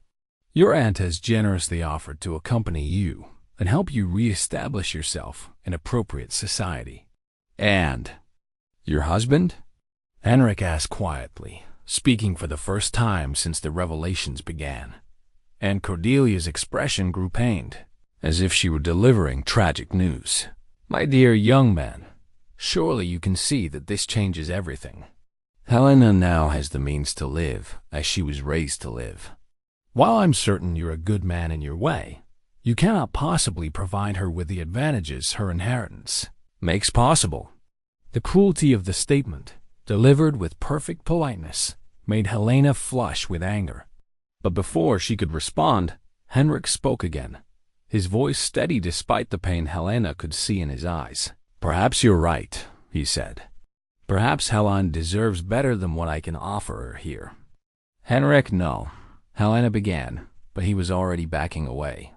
I'll leave you to discuss this with your family, he said formally. It's not my place to influence such an important decision. That evening, after the lawyer and Aunt Cordelia had been settled in Martha's boarding house and the initial shock had worn off, Helena found herself sitting alone in the cabin she had come to think of as home. The legal documents lay spread across their small table, next to Henrik's completed chess set symbols of two completely different lives she could choose to live. Henrik had not returned since the afternoon's revelations, and Helena suspected he was walking the mountain trails he knew so well, trying to make sense of what her newfound wealth meant for their marriage. The man who had already struggled with feelings of inadequacy compared to her education now faced the knowledge that she was, by any objective measure, far above him in social and economic status.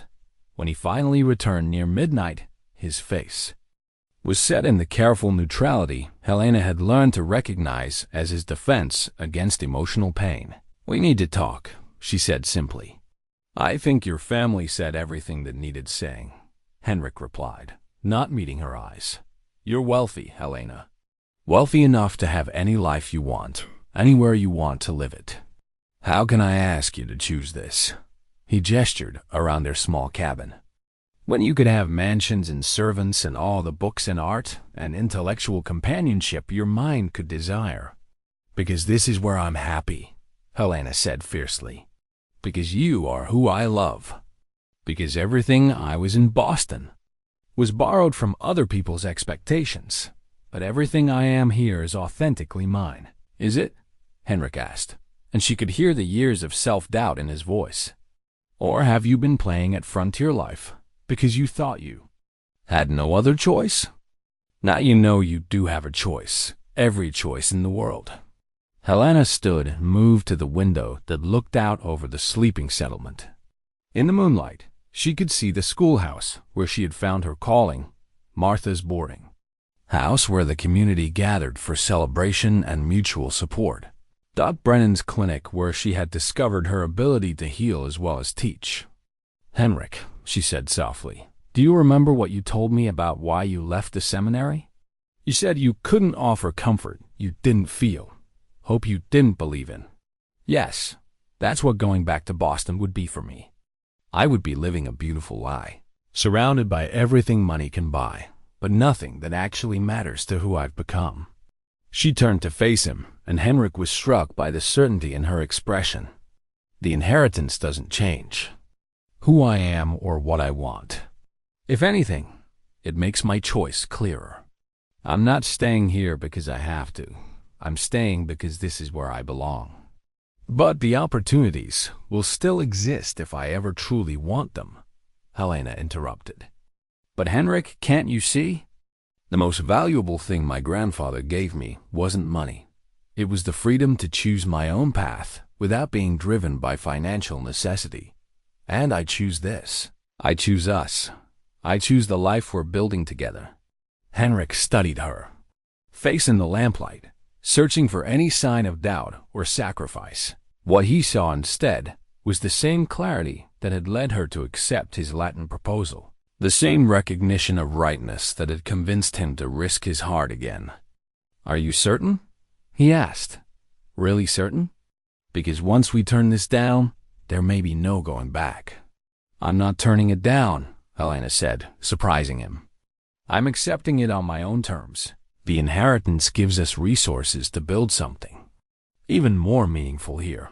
Better schools, medical facilities, perhaps even a small library and cultural center. We can use this money to strengthen the community we're already part of, rather than abandoning it for an easier life elsewhere." For the first time since the lawyer's arrival, Henrik smiled, a real smile that reached his eyes and transformed his entire countenance. "You want to use your inheritance to improve Pine Ridge? I want to use it to build the kind of life that honors both who we were and who we've become together," Helena replied. "Money is just a tool, Henrik. The question is what we choose to build with it." Outside their window, the mountain wind carried the scent of pine and the promise of spring. The inheritance that had seemed like a threat to their happiness had become instead an opportunity to create something unprecedented, a frontier community enriched by resources but grounded in the values of mutual support and shared purpose. They had already embraced. Tomorrow would bring difficult conversations with Aunt Cordelia and Mr. Blackwood, both of whom would struggle to understand Helena's decision. But tonight, in the small cabin that had become their sanctuary, Henrik and Helena held each other and marveled at how love could transform even the most disruptive surprises into opportunities for deeper commitment. Dawn brought no respite from the tensions that had seized Pine Ridge like a fever. Helena woke to find Henrik already dressed and preparing to leave the cabin, his movements carrying the careful precision of a man steeling himself for battle. "Where are you going?" she asked, though she suspected she knew the answer.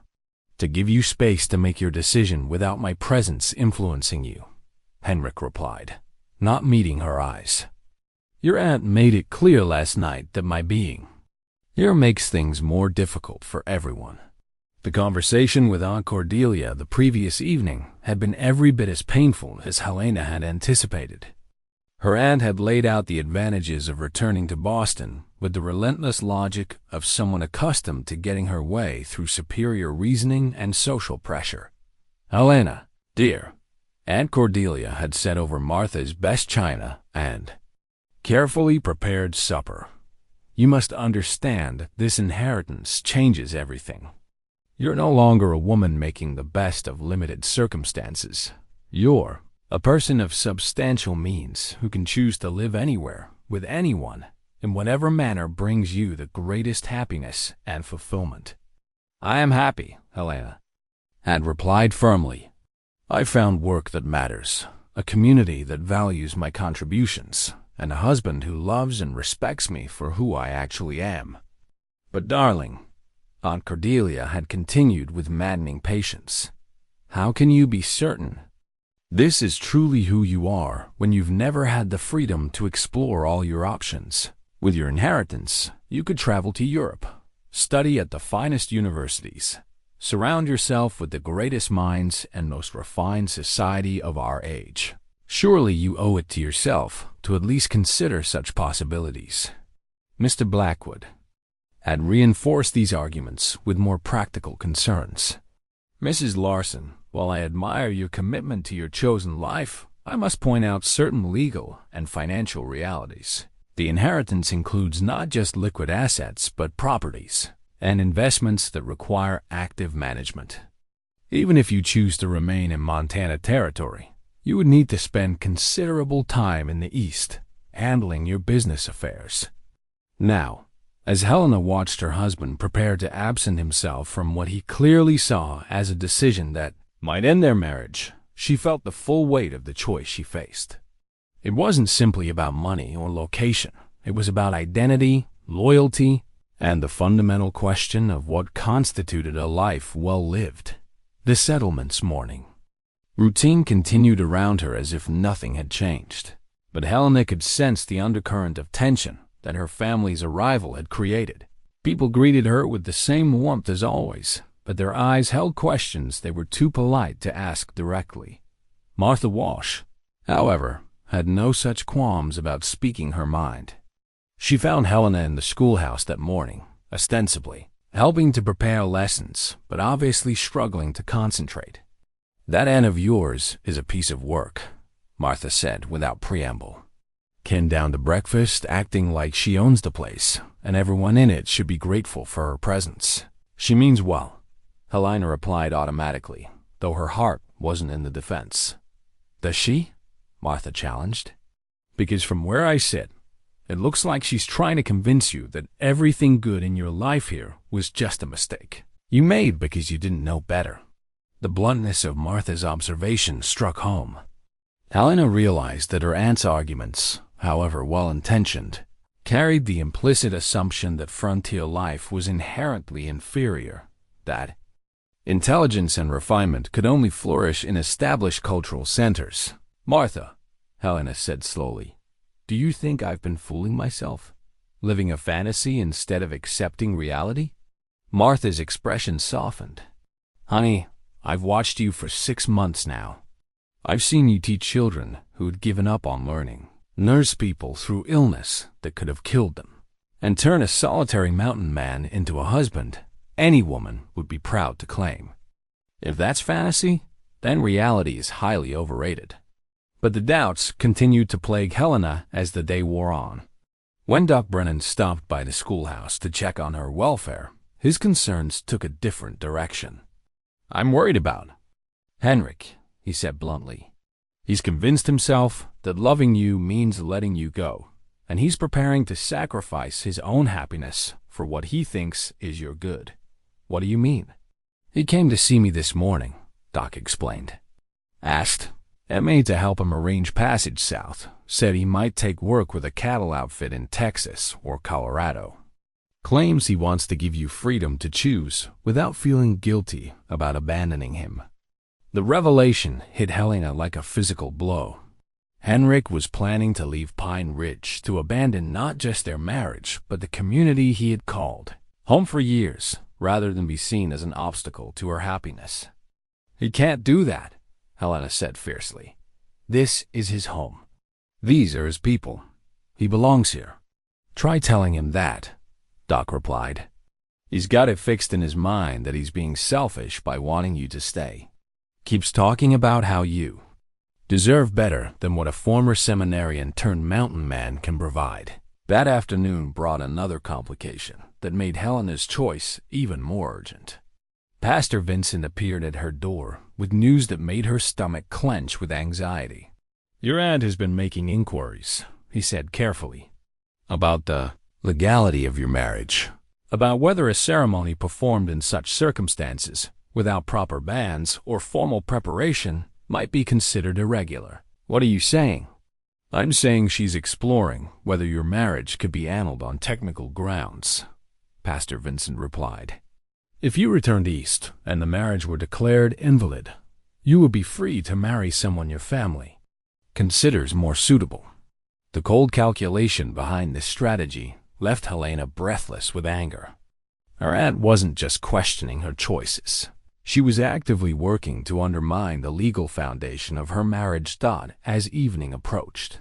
Helena found herself sitting in the community meeting room behind Martha's boarding house, facing a gathering that included all the permanent residents of Pine Ridge, someone she suspected. Martha had called them together to address the situation directly. "We've all heard about the inheritance," Tom Carver said without preamble. "And we've all been wondering what it means for you and Henrik, and for the rest of us who've come to count on you both." Helena looked around at the faces of people who had become more than neighbors. They were family in the deepest sense, bound together by shared challenges and mutual support. "It means," she said clearly, "that I have resources I didn't know I possessed. It doesn't mean I have any desire to use those resources to buy my way out of the life I've chosen." "But your aunt seems to think," began Mrs. Paulson. "My aunt thinks that wealth and social position are the highest goods in life," Helena interrupted. She's wrong. The highest good is being useful, being loved for who you actually are, and contributing to something larger than yourself. And Henrik? Doc Brennan asked gently. What about his feelings in all this? Helena's voice caught slightly as she answered. Henrik is convinced that loving me means being willing to let me go. He's planning to leave Pine Ridge to give me what? He thinks his freedom to choose a better life. The murmur of distress that greeted this news told Helena everything she needed to know about how the community viewed her husband. Henrik wasn't just accepted here. He was valued, needed, loved. That's the biggest fool notion I ever heard, declared Tom Carver. Henrik Larsson is the best man in this territory, and if he thinks we're going to let him run off because he's got some misguided idea about not being good enough, he's got another thing coming. The question is, Martha said practically, what are we going to do about it? It was then that Helena noticed something that stopped her breath. Spread across one of the tables was the wedding quilt that the women of Pine Ridge had been working on secretly for weeks, a masterpiece of intricate stitching that depicted the life she and Henrik had built together. There were panels showing the schoolhouse, the mountains, scenes of community gatherings, and at the center, two figures standing together under a starlit sky. We wanted to surprise you for your first anniversary, Martha explained softly. But, given what's happening, we thought you should see it now. This is how we see your marriage. Helena, not as something temporary or uncertain, but as something beautiful and permanent that's become part of the fabric of our community. Helena ran, her fingers over the careful stitches, each one representing hours of work by women who had welcomed her as one of their own. The quilt wasn't just a gift. It was a statement of faith in her marriage and a declaration that she belonged here. Where's Henrik now? She asked, suddenly desperate to find her husband and end this painful uncertainty. Up at Eagle Point, Doc said. Tom saw him heading that way this afternoon with his travel pack. He's probably spending the night up there, doing his thinking. Eagle Point was a rocky outcrop 2 miles above the settlement, a place Henrik went when he needed solitude and perspective. It was also, Helena realized with growing alarm, the kind of place where a man might make final decisions about the direction of his life. I need to go to him, she said, rising from her chair. In the dark? Martha protested. On those mountain trails? I know the way, Helena replied. Though the truth was, she had only been to Eagle Point once in daylight, with Henrik as her guide. And I know I can't let him spend another night thinking he needs to sacrifice his happiness for mine. The room fell silent as the residents of Pine Ridge recognized the determination in Helena's voice.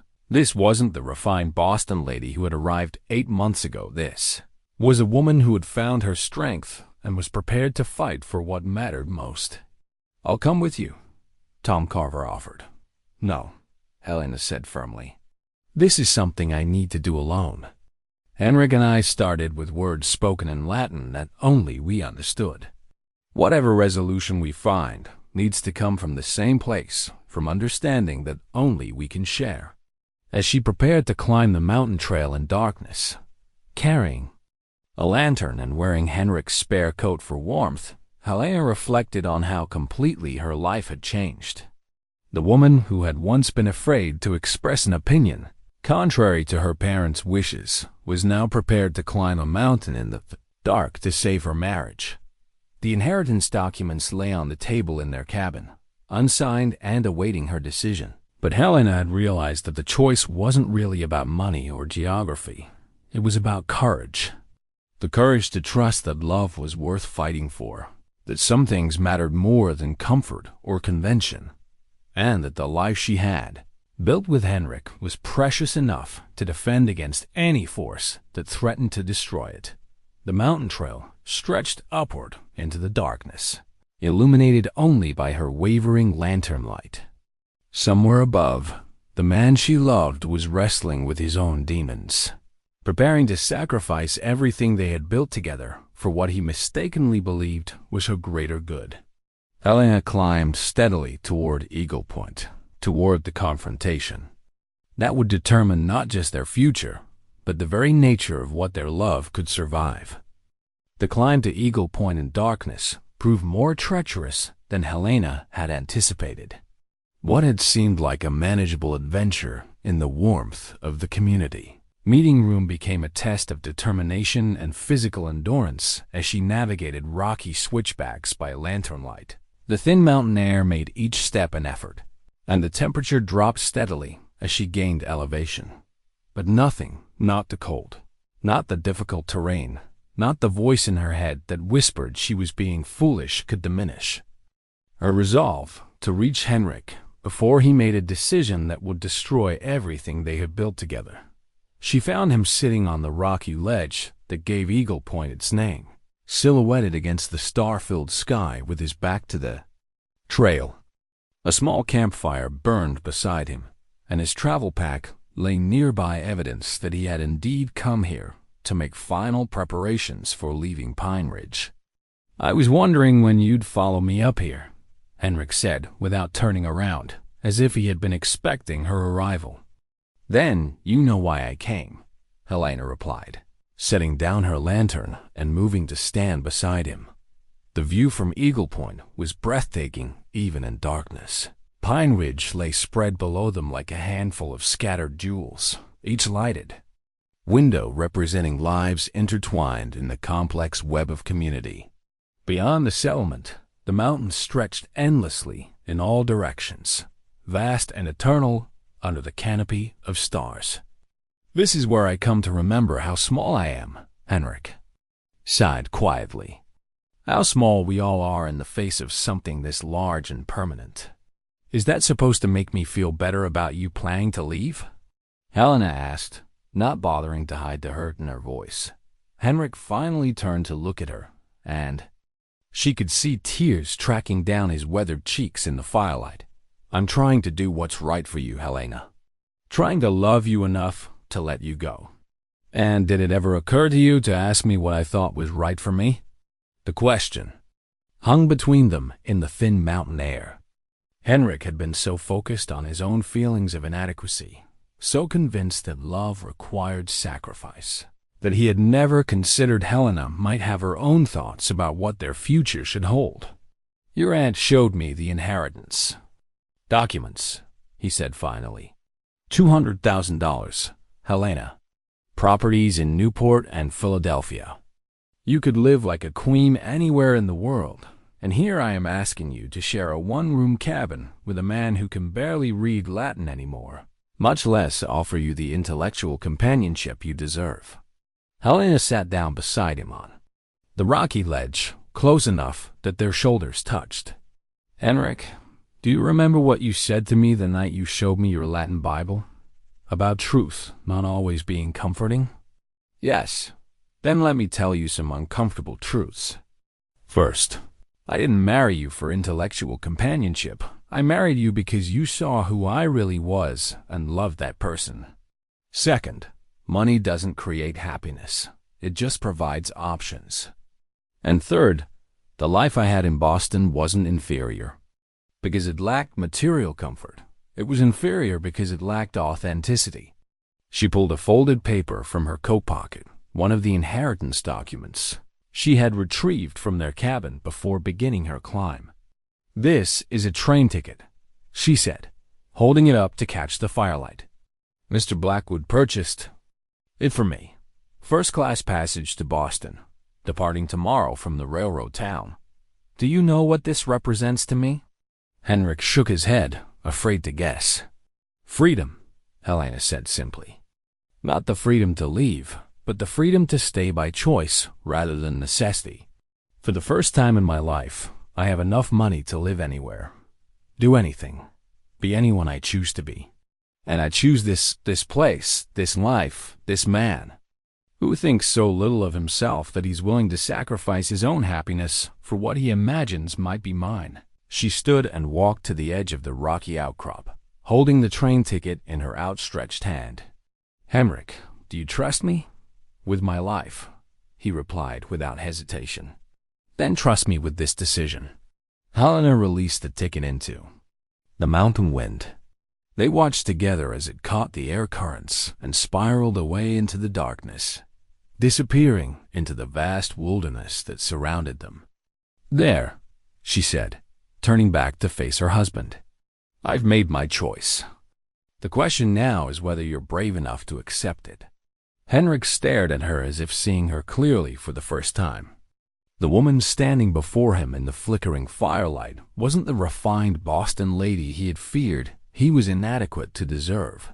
She was someone who had discovered her own strength, someone who knew exactly what she wanted and had the courage to claim it.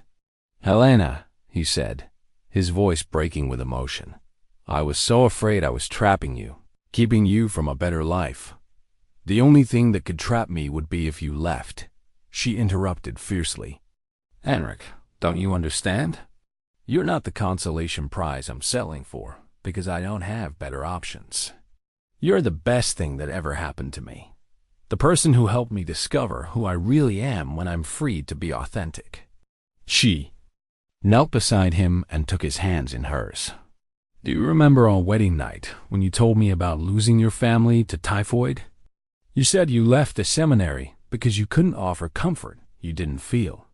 Well, I left Boston for exactly the same reason. I couldn't keep living a life that felt like a beautiful lie. And this doesn't feel like a lie. This feels like the most honest thing I've ever done. Marrying you, building a life here, discovering that I can be useful and valued and loved for who I actually am, Henrik. This is the truth I've been searching for my entire life." The fire crackled between them as Henrik absorbed what his wife was telling him. Around them, the mountain wilderness stretched vast and eternal, but for the first time since the inheritance had been revealed, the future felt manageable rather than overwhelming. "What about your aunt, the lawyers? They're expecting an answer."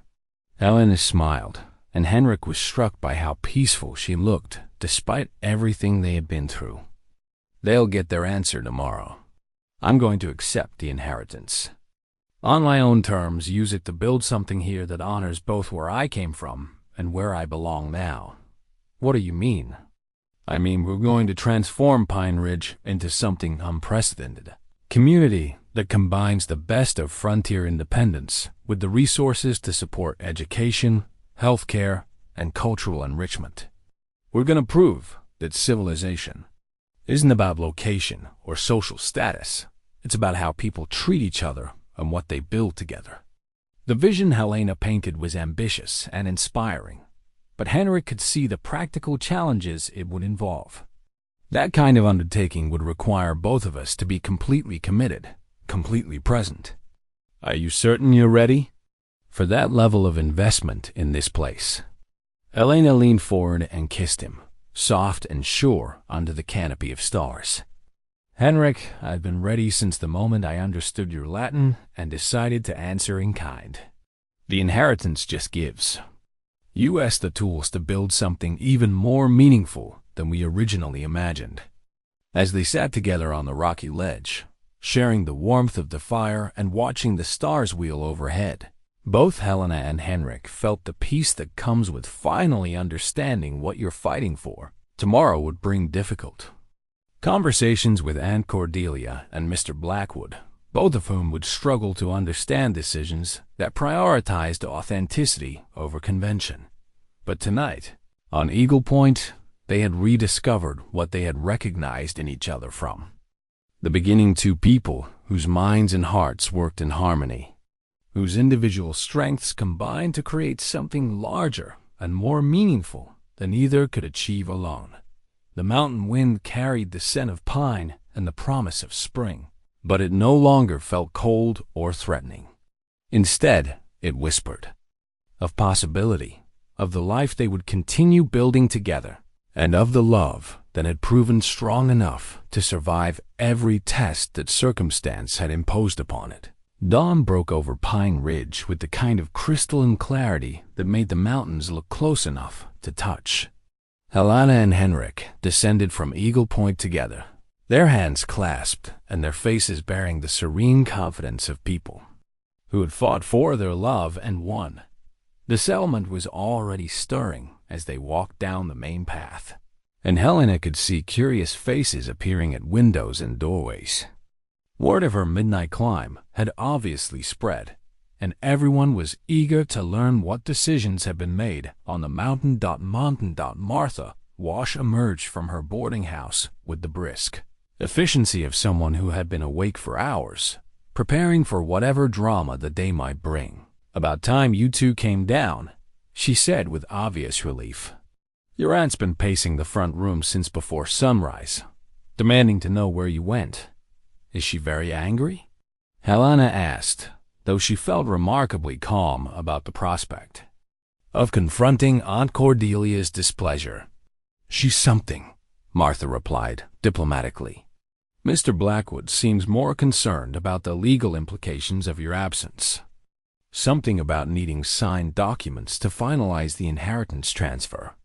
Helena and Henrik exchanged a look that carried all the understanding they had reached during their night on the mountain. "We should speak with them both," Helena said. "It's time to make our intentions clear."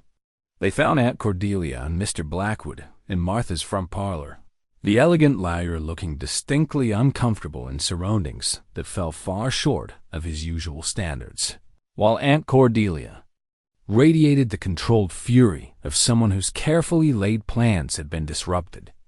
"Helena Morrison," Aunt Cordelia began without preamble, "your behavior has been absolutely scandalous. Disappearing into the wilderness at night like some common—" "Mrs. Larson," Helena corrected quietly but firmly. "My name is Helena Larson, and I went to find my husband to discuss our future together." The use of her married name struck Aunt Cordelia like a physical blow. She had clearly been hoping that the inheritance revelation would remind Helena of her true identity and social position. "My dear girl," she said with strained patience, "surely you can see that this inheritance changes everything. You're no longer bound by the circumstances that led to this hasty marriage. You have the freedom now to make a proper choice about your future." "I have made my choice," Helena replied, moving to stand beside Henrik in a gesture of unified front. "I'm accepting the inheritance, but I'm remaining here with my husband to use those resources for the benefit of this community." Mr. Blackwood leaned forward with professional interest. "Mrs. Larson, while I admire your commitment to philanthropy, I must point out that managing an estate of this magnitude requires considerable expertise and ongoing attention. The properties alone can be sold," Helena interrupted calmly. "The Newport house and the Philadelphia townhouse represent a way of life I've consciously chosen to leave behind. I'll keep whatever property generates income to support our work here, but I have no need for multiple residences."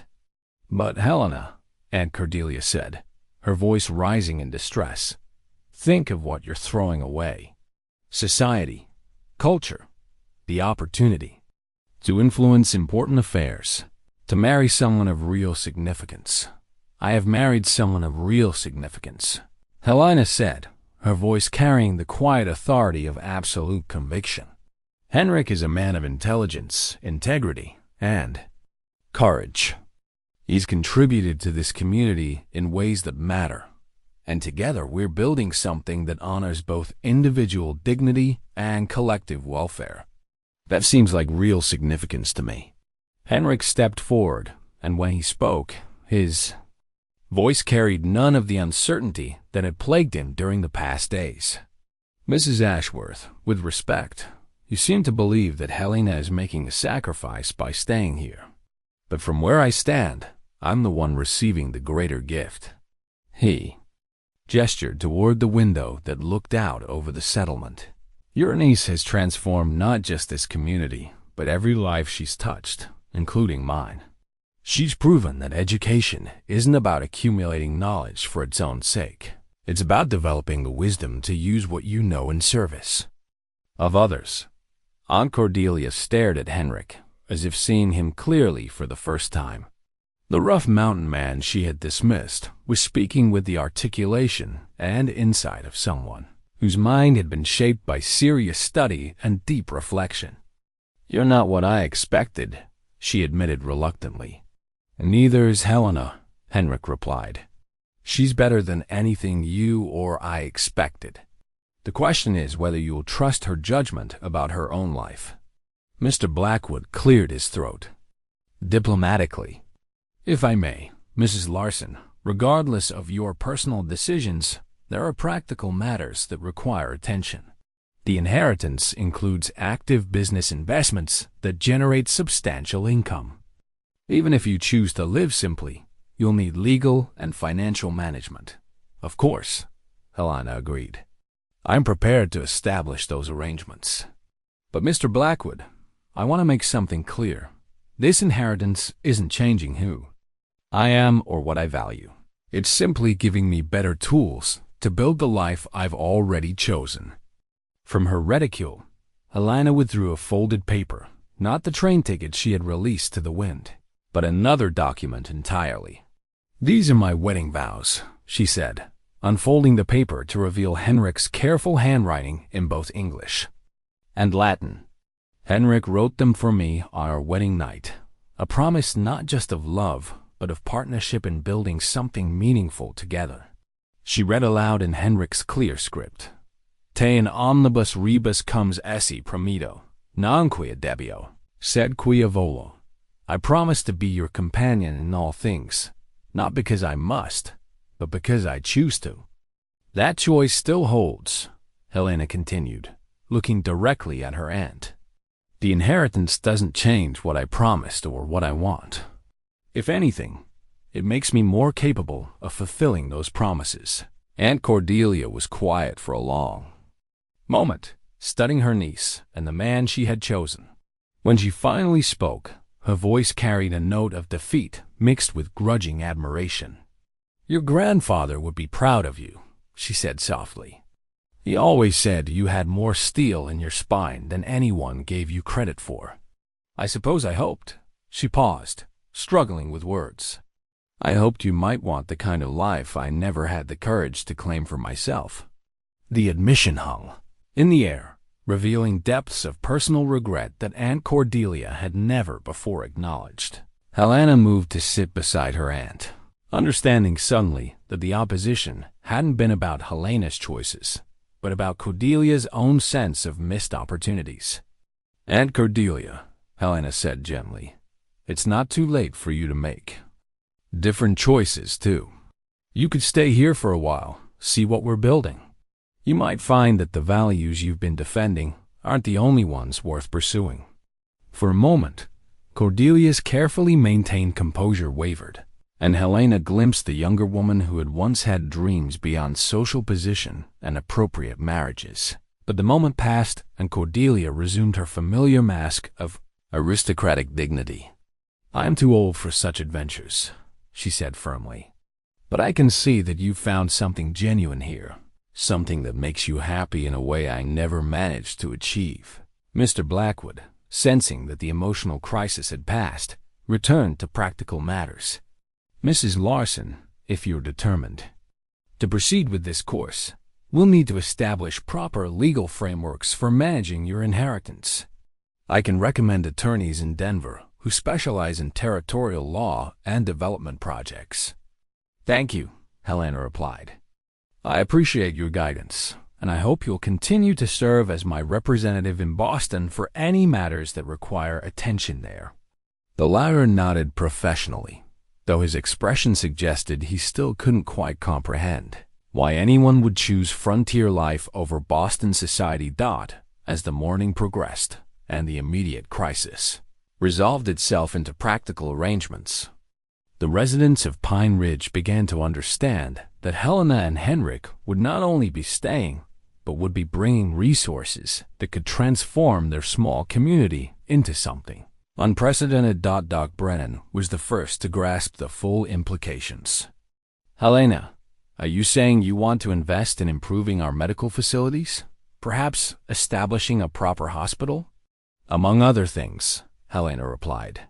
"I'm thinking about a school that could serve the entire territory, a library that would, make learning resources available to everyone, perhaps even attracting teachers and scholars who could offer advanced education to anyone interested in pursuing it. The vision she painted was ambitious beyond anything Pine Ridge had dared imagine, but it was grounded in the values the community already shared: education, mutual support, and the belief that every person deserved the opportunity to develop their full potential. As Aunt Cordelia prepared for her return journey to Boston, she pulled Helena aside for a final private conversation. "I still think you're making this more difficult than it needs to be," she said. "But I can see that you're making it deliberately, with full understanding of what you're choosing. That's more than most people ever manage." "Will you tell my parents that I'm well and happy?" Helena asked. "I'll tell them that you found your calling," Cordelia replied.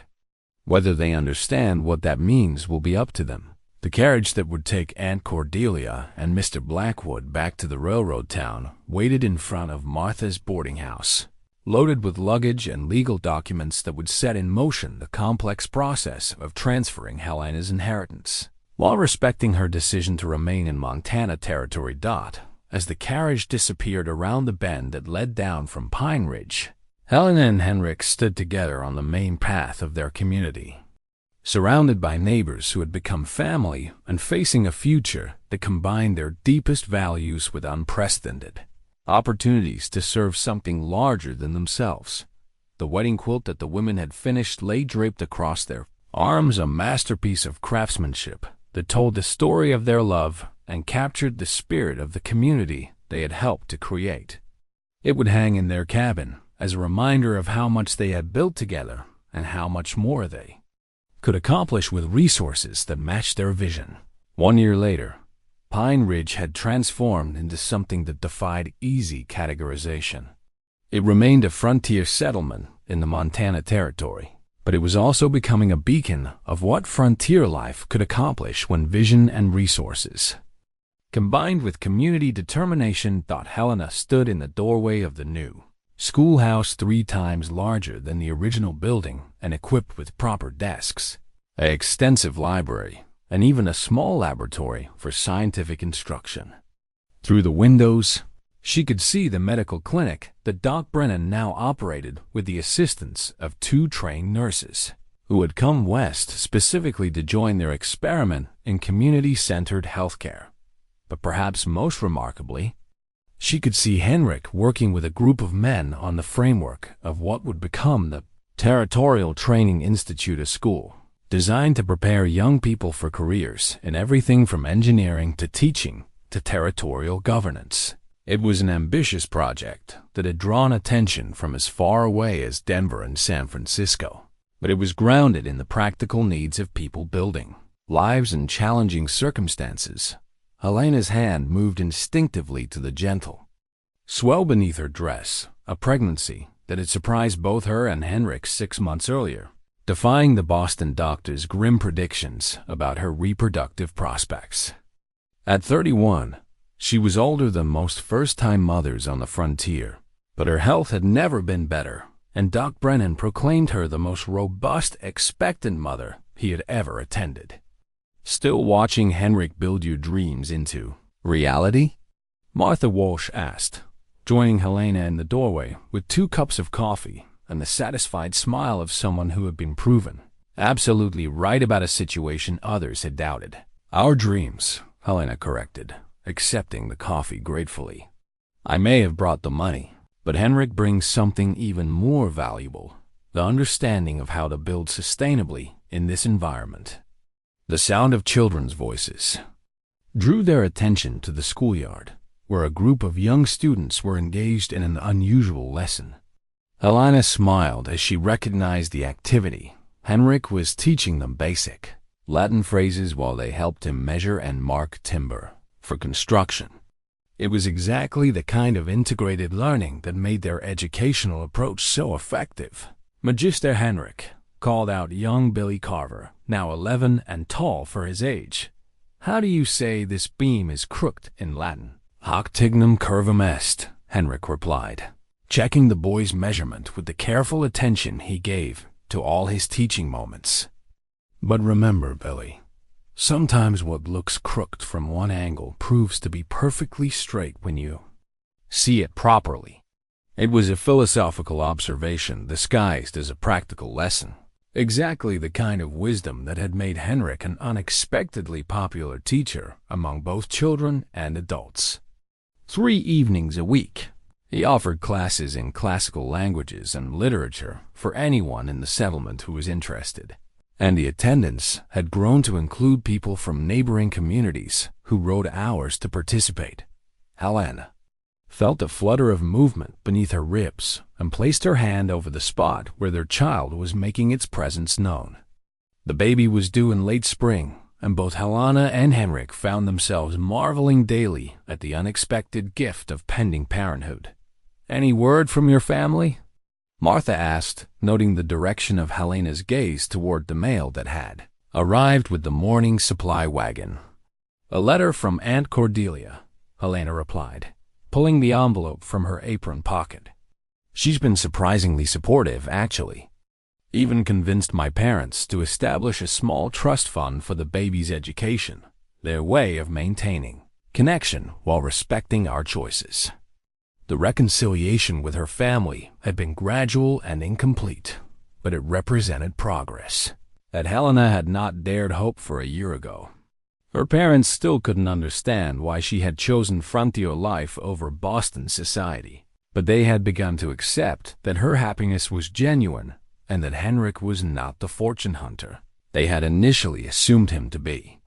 The afternoon brought one of Helena's favorite weekly activities, the community Latin primer class she had established for the settlement's children. The idea had grown out of her recognition that many bright young minds in Pine Ridge were hungry for intellectual challenges that went beyond basic literacy and arithmetic. Today's lesson focused on botanical terms, combining Henrik's knowledge of local plant life with Helena's classical education to create a curriculum that was both practical and intellectually rigorous. The children learned to identify medicinal herbs, while also discovering the scientific names that connected local knowledge to universal botanical understanding. "Rosa Woodsey," announced Sarah Martinez, holding up a stem of wild rose. At 14, Sarah was Helena's most advanced student and harbored dreams of attending the territorial university that was planned for establishment in Helena, the territorial capital that shared her teacher's name. "Excellent," Helena replied. "And can you tell us what the Latin tells us about this plant's relationships to other roses?" As Sarah explained the taxonomical implications with growing confidence, Helena felt the deep satisfaction that came from witnessing young minds discover their own capabilities. This was what education could accomplish when it connected abstract knowledge to immediate experience, when it honored both practical wisdom and intellectual curiosity. That evening, as was their custom, Helena and Henrik walked the perimeter of their expanding community, checking on various projects and enjoying the peaceful transition from day to night. The settlement now boasted 30 permanent families, with more arriving each month as word spread about their unique approach to frontier development. Dr. Morrison wrote again about the teaching position, Henrik mentioned as they paused to watch the sunset paint the mountains in shades of gold and purple. "The university in Chicago is still hoping to convince me to join their theology faculty." It was an offer that came monthly now, as Henrik's reputation as a scholar practitioner spread through academic circles. His integration of classical learning with practical frontier experience had attracted attention from institutions across the country, all of whom wanted to add his unique perspective to their programs. "And what did you tell him?" Helena asked, though she knew the answer from the contentment in her husband's voice. "That I'm already teaching theology," Henrik replied, gesturing toward the settlement spread below them. "Just not in a classroom with ivy-covered walls." Helena understood exactly what he meant. The work they were doing in Pine Ridge, building a community that honored both individual dignity and collective responsibility, that integrated intellectual development with practical skills, that proved education could serve life rather than separate people from it was deeply theological in its implications. Besides, Henrik added, placing his hand over Helena's where it rested on her growing belly, I have other commitments now that matter more than academic prestige. They stood together in comfortable silence, watching the first stars appear in the darkening sky. Below them, lights began to flicker on in the windows of Pine Ridge, each one representing a family, a story, a collection of dreams and daily struggles that had been woven together into something larger than the sum of its parts. Helena, Henrik said softly, do you ever regret it?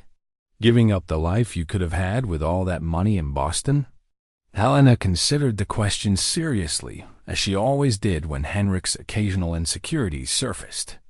I think about it sometimes, she admitted. I wonder what might have happened if I had chosen differently. But Henrik, I don't wonder with regret, I wonder with gratitude. Gratitude? For having had the choice at all. For being brave enough to recognize what I really wanted. For finding someone who loved me enough to let me choose freely. She turned to face him fully. But mostly, I'm grateful for discovering that the best life isn't the easiest one, or even the most comfortable one. It's the one where you can be authentically yourself while serving something larger than your own immediate desires. As they walked back toward their cabin, still small but now expanded with a nursery and a workshop where Henrik continued his woodcarving, Helena reflected on how completely her understanding of success had changed. The woman who had once measured accomplishment in terms of social position and family approval now found fulfillment in the daily work of building a community that honored both individual potential and collective well-being. The hand-carved chess set that had occupied so many winter evenings now sat prominently displayed in the community meeting room, where it served as both artistic decoration and functional entertainment for residents who gathered there during long winter evenings. But more importantly, it had become a symbol of what was possible when people were free to develop all aspects of themselves: practical, intellectual, artistic, and spiritual. Their cabin, which had once felt impossibly small, now seemed exactly the right size for two people who had learned that home wasn't about space, but about the quality of connection it contained. The wedding quilt hung on the wall above their bed, a daily reminder of how the community had claimed them as family and supported their love. Through every challenge, as Helena prepared for sleep, she found herself thinking not about the past she had left behind or even the future she was building, but about the present moment, the child growing beneath her heart, the man sleeping peacefully beside her, the community that had given them both the gift of belonging somewhere completely. Outside their window, the mountain wind whispered through the pine trees with the voice of endurance and possibility. Tomorrow would bring new challenges and new opportunities to serve the vision they had committed their lives to building. But tonight, in the small cabin that had become the center of their world, Helena and Henrik rested in the profound peace that comes from knowing you are exactly where you belong, doing exactly what you were meant to do, with exactly the person you were meant to love. The Latin primer that Helena had ordered for the settlement's expanding educational program lay on their bedside table, waiting for tomorrow's lessons. But the most important lesson had already been learned and lived. That love, when it is authentic and freely chosen, becomes the foundation for building something beautiful enough to last, something meaningful enough to inspire, and something generous enough to include everyone willing to contribute to its growth. In Pine Ridge, Montana Territory, under the vast expanse of western sky, two souls who had found each other in the most unlikely of circumstances continued the work of proving that the best human stories are written not by those who seek the easiest path, but by those who choose to build something worthy of the love they have been given.